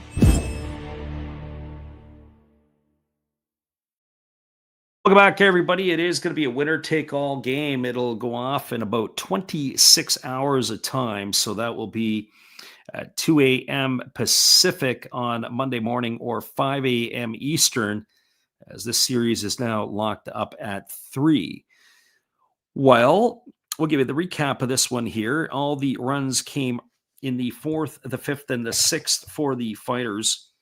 In the 4th inning, it was a single off the bat of Kaz Ishii to get things going, and then a walk to Franmil Reyes. And another walk to Yuya Gunji loaded the bases. Up stepped Kitaro Kiyomiya, and he bounded into a 3-6 fielder's choice. That brought home the first run of the game and put runners on the corners. Uetamiya then stepped up and hit a sac fly to deep left field. That brought home the second run of the game in Reyes. It was 2-0. And then it was Chusei Minami coming to the plate. And Minami stepped up and he had himself a single. So that put runners at the corners. And then Kota Yazawa stepped up and he doubled home the third run of the inning in Kitaro Kiyomiya. That made the scoreline 3-0 for the Fighters. Well, the band kept playing in the 5th inning. It was a leadoff single off the bat of Shin Mazatani. He was sacrificed to second by Kaz Ishii. Franmil Reyes came up and he walked. I put runners at first and second after a walk to Yuya Gunji. Up stepped Kitaro Kiyomiya, and he had a double that brought home both Mizutani and Reyes. And then Uetamiya got up to the plate, and he had a squeeze play bunt. That ended up bringing home Gunji, and as he got thrown out at first, trying to score all the way from second on the bunt was Kitaro Kiyomiya, and he got gunned down at the plate. Ended up going in a 1-4-2 manner, as he is retired for the third out of the inning. Well, it was 6-0 through 5. The Fighters added another run in the 6th inning, a triple off the bat of Chusei Minami. After Kota Yazawa grounded out, it was an error charged to the first baseman, and that would have been the error would have been charged to Otaki Yamakawa. I think he might have been charged with 2 errors on the play. They did have 2 errors tonight, and I'm pretty sure that was the first one. He made an error on the fielding portion, and then he ended up throwing the ball away to the pitcher covering, and that allowed the run to score from third base, making it 7-0. Well, Yamakawa did add a run at the end as he hit a solo shot in the 7th inning to erase the potential for a shutout, and that's where it ended. So, Fighters, 7 runs, 8 hits, no errors. Hawks, 1 run, 6 hits, 2 errors. Our Filipino friend says, is the Cinderella run going to continue? I guess we're going to find out tomorrow. Do the Fighters have the glass slipper? We're about to find out. Mars Films in here, Screaming Madden in here, Harrison, all the other folks, Gracie Lynn, who popped in here tonight. God is great. Don't forget Jimmy Redbeard. We had a lot of folks that popped in here tonight to make this stream great. Hope you all have a great night, everybody. We'll see you again in about 26 hours of time. Get some sleep, get some coffee, and get ready to go because we are going to bring you another ball game on the Last Raps Baseball YouTube channel. Have a great night, everybody.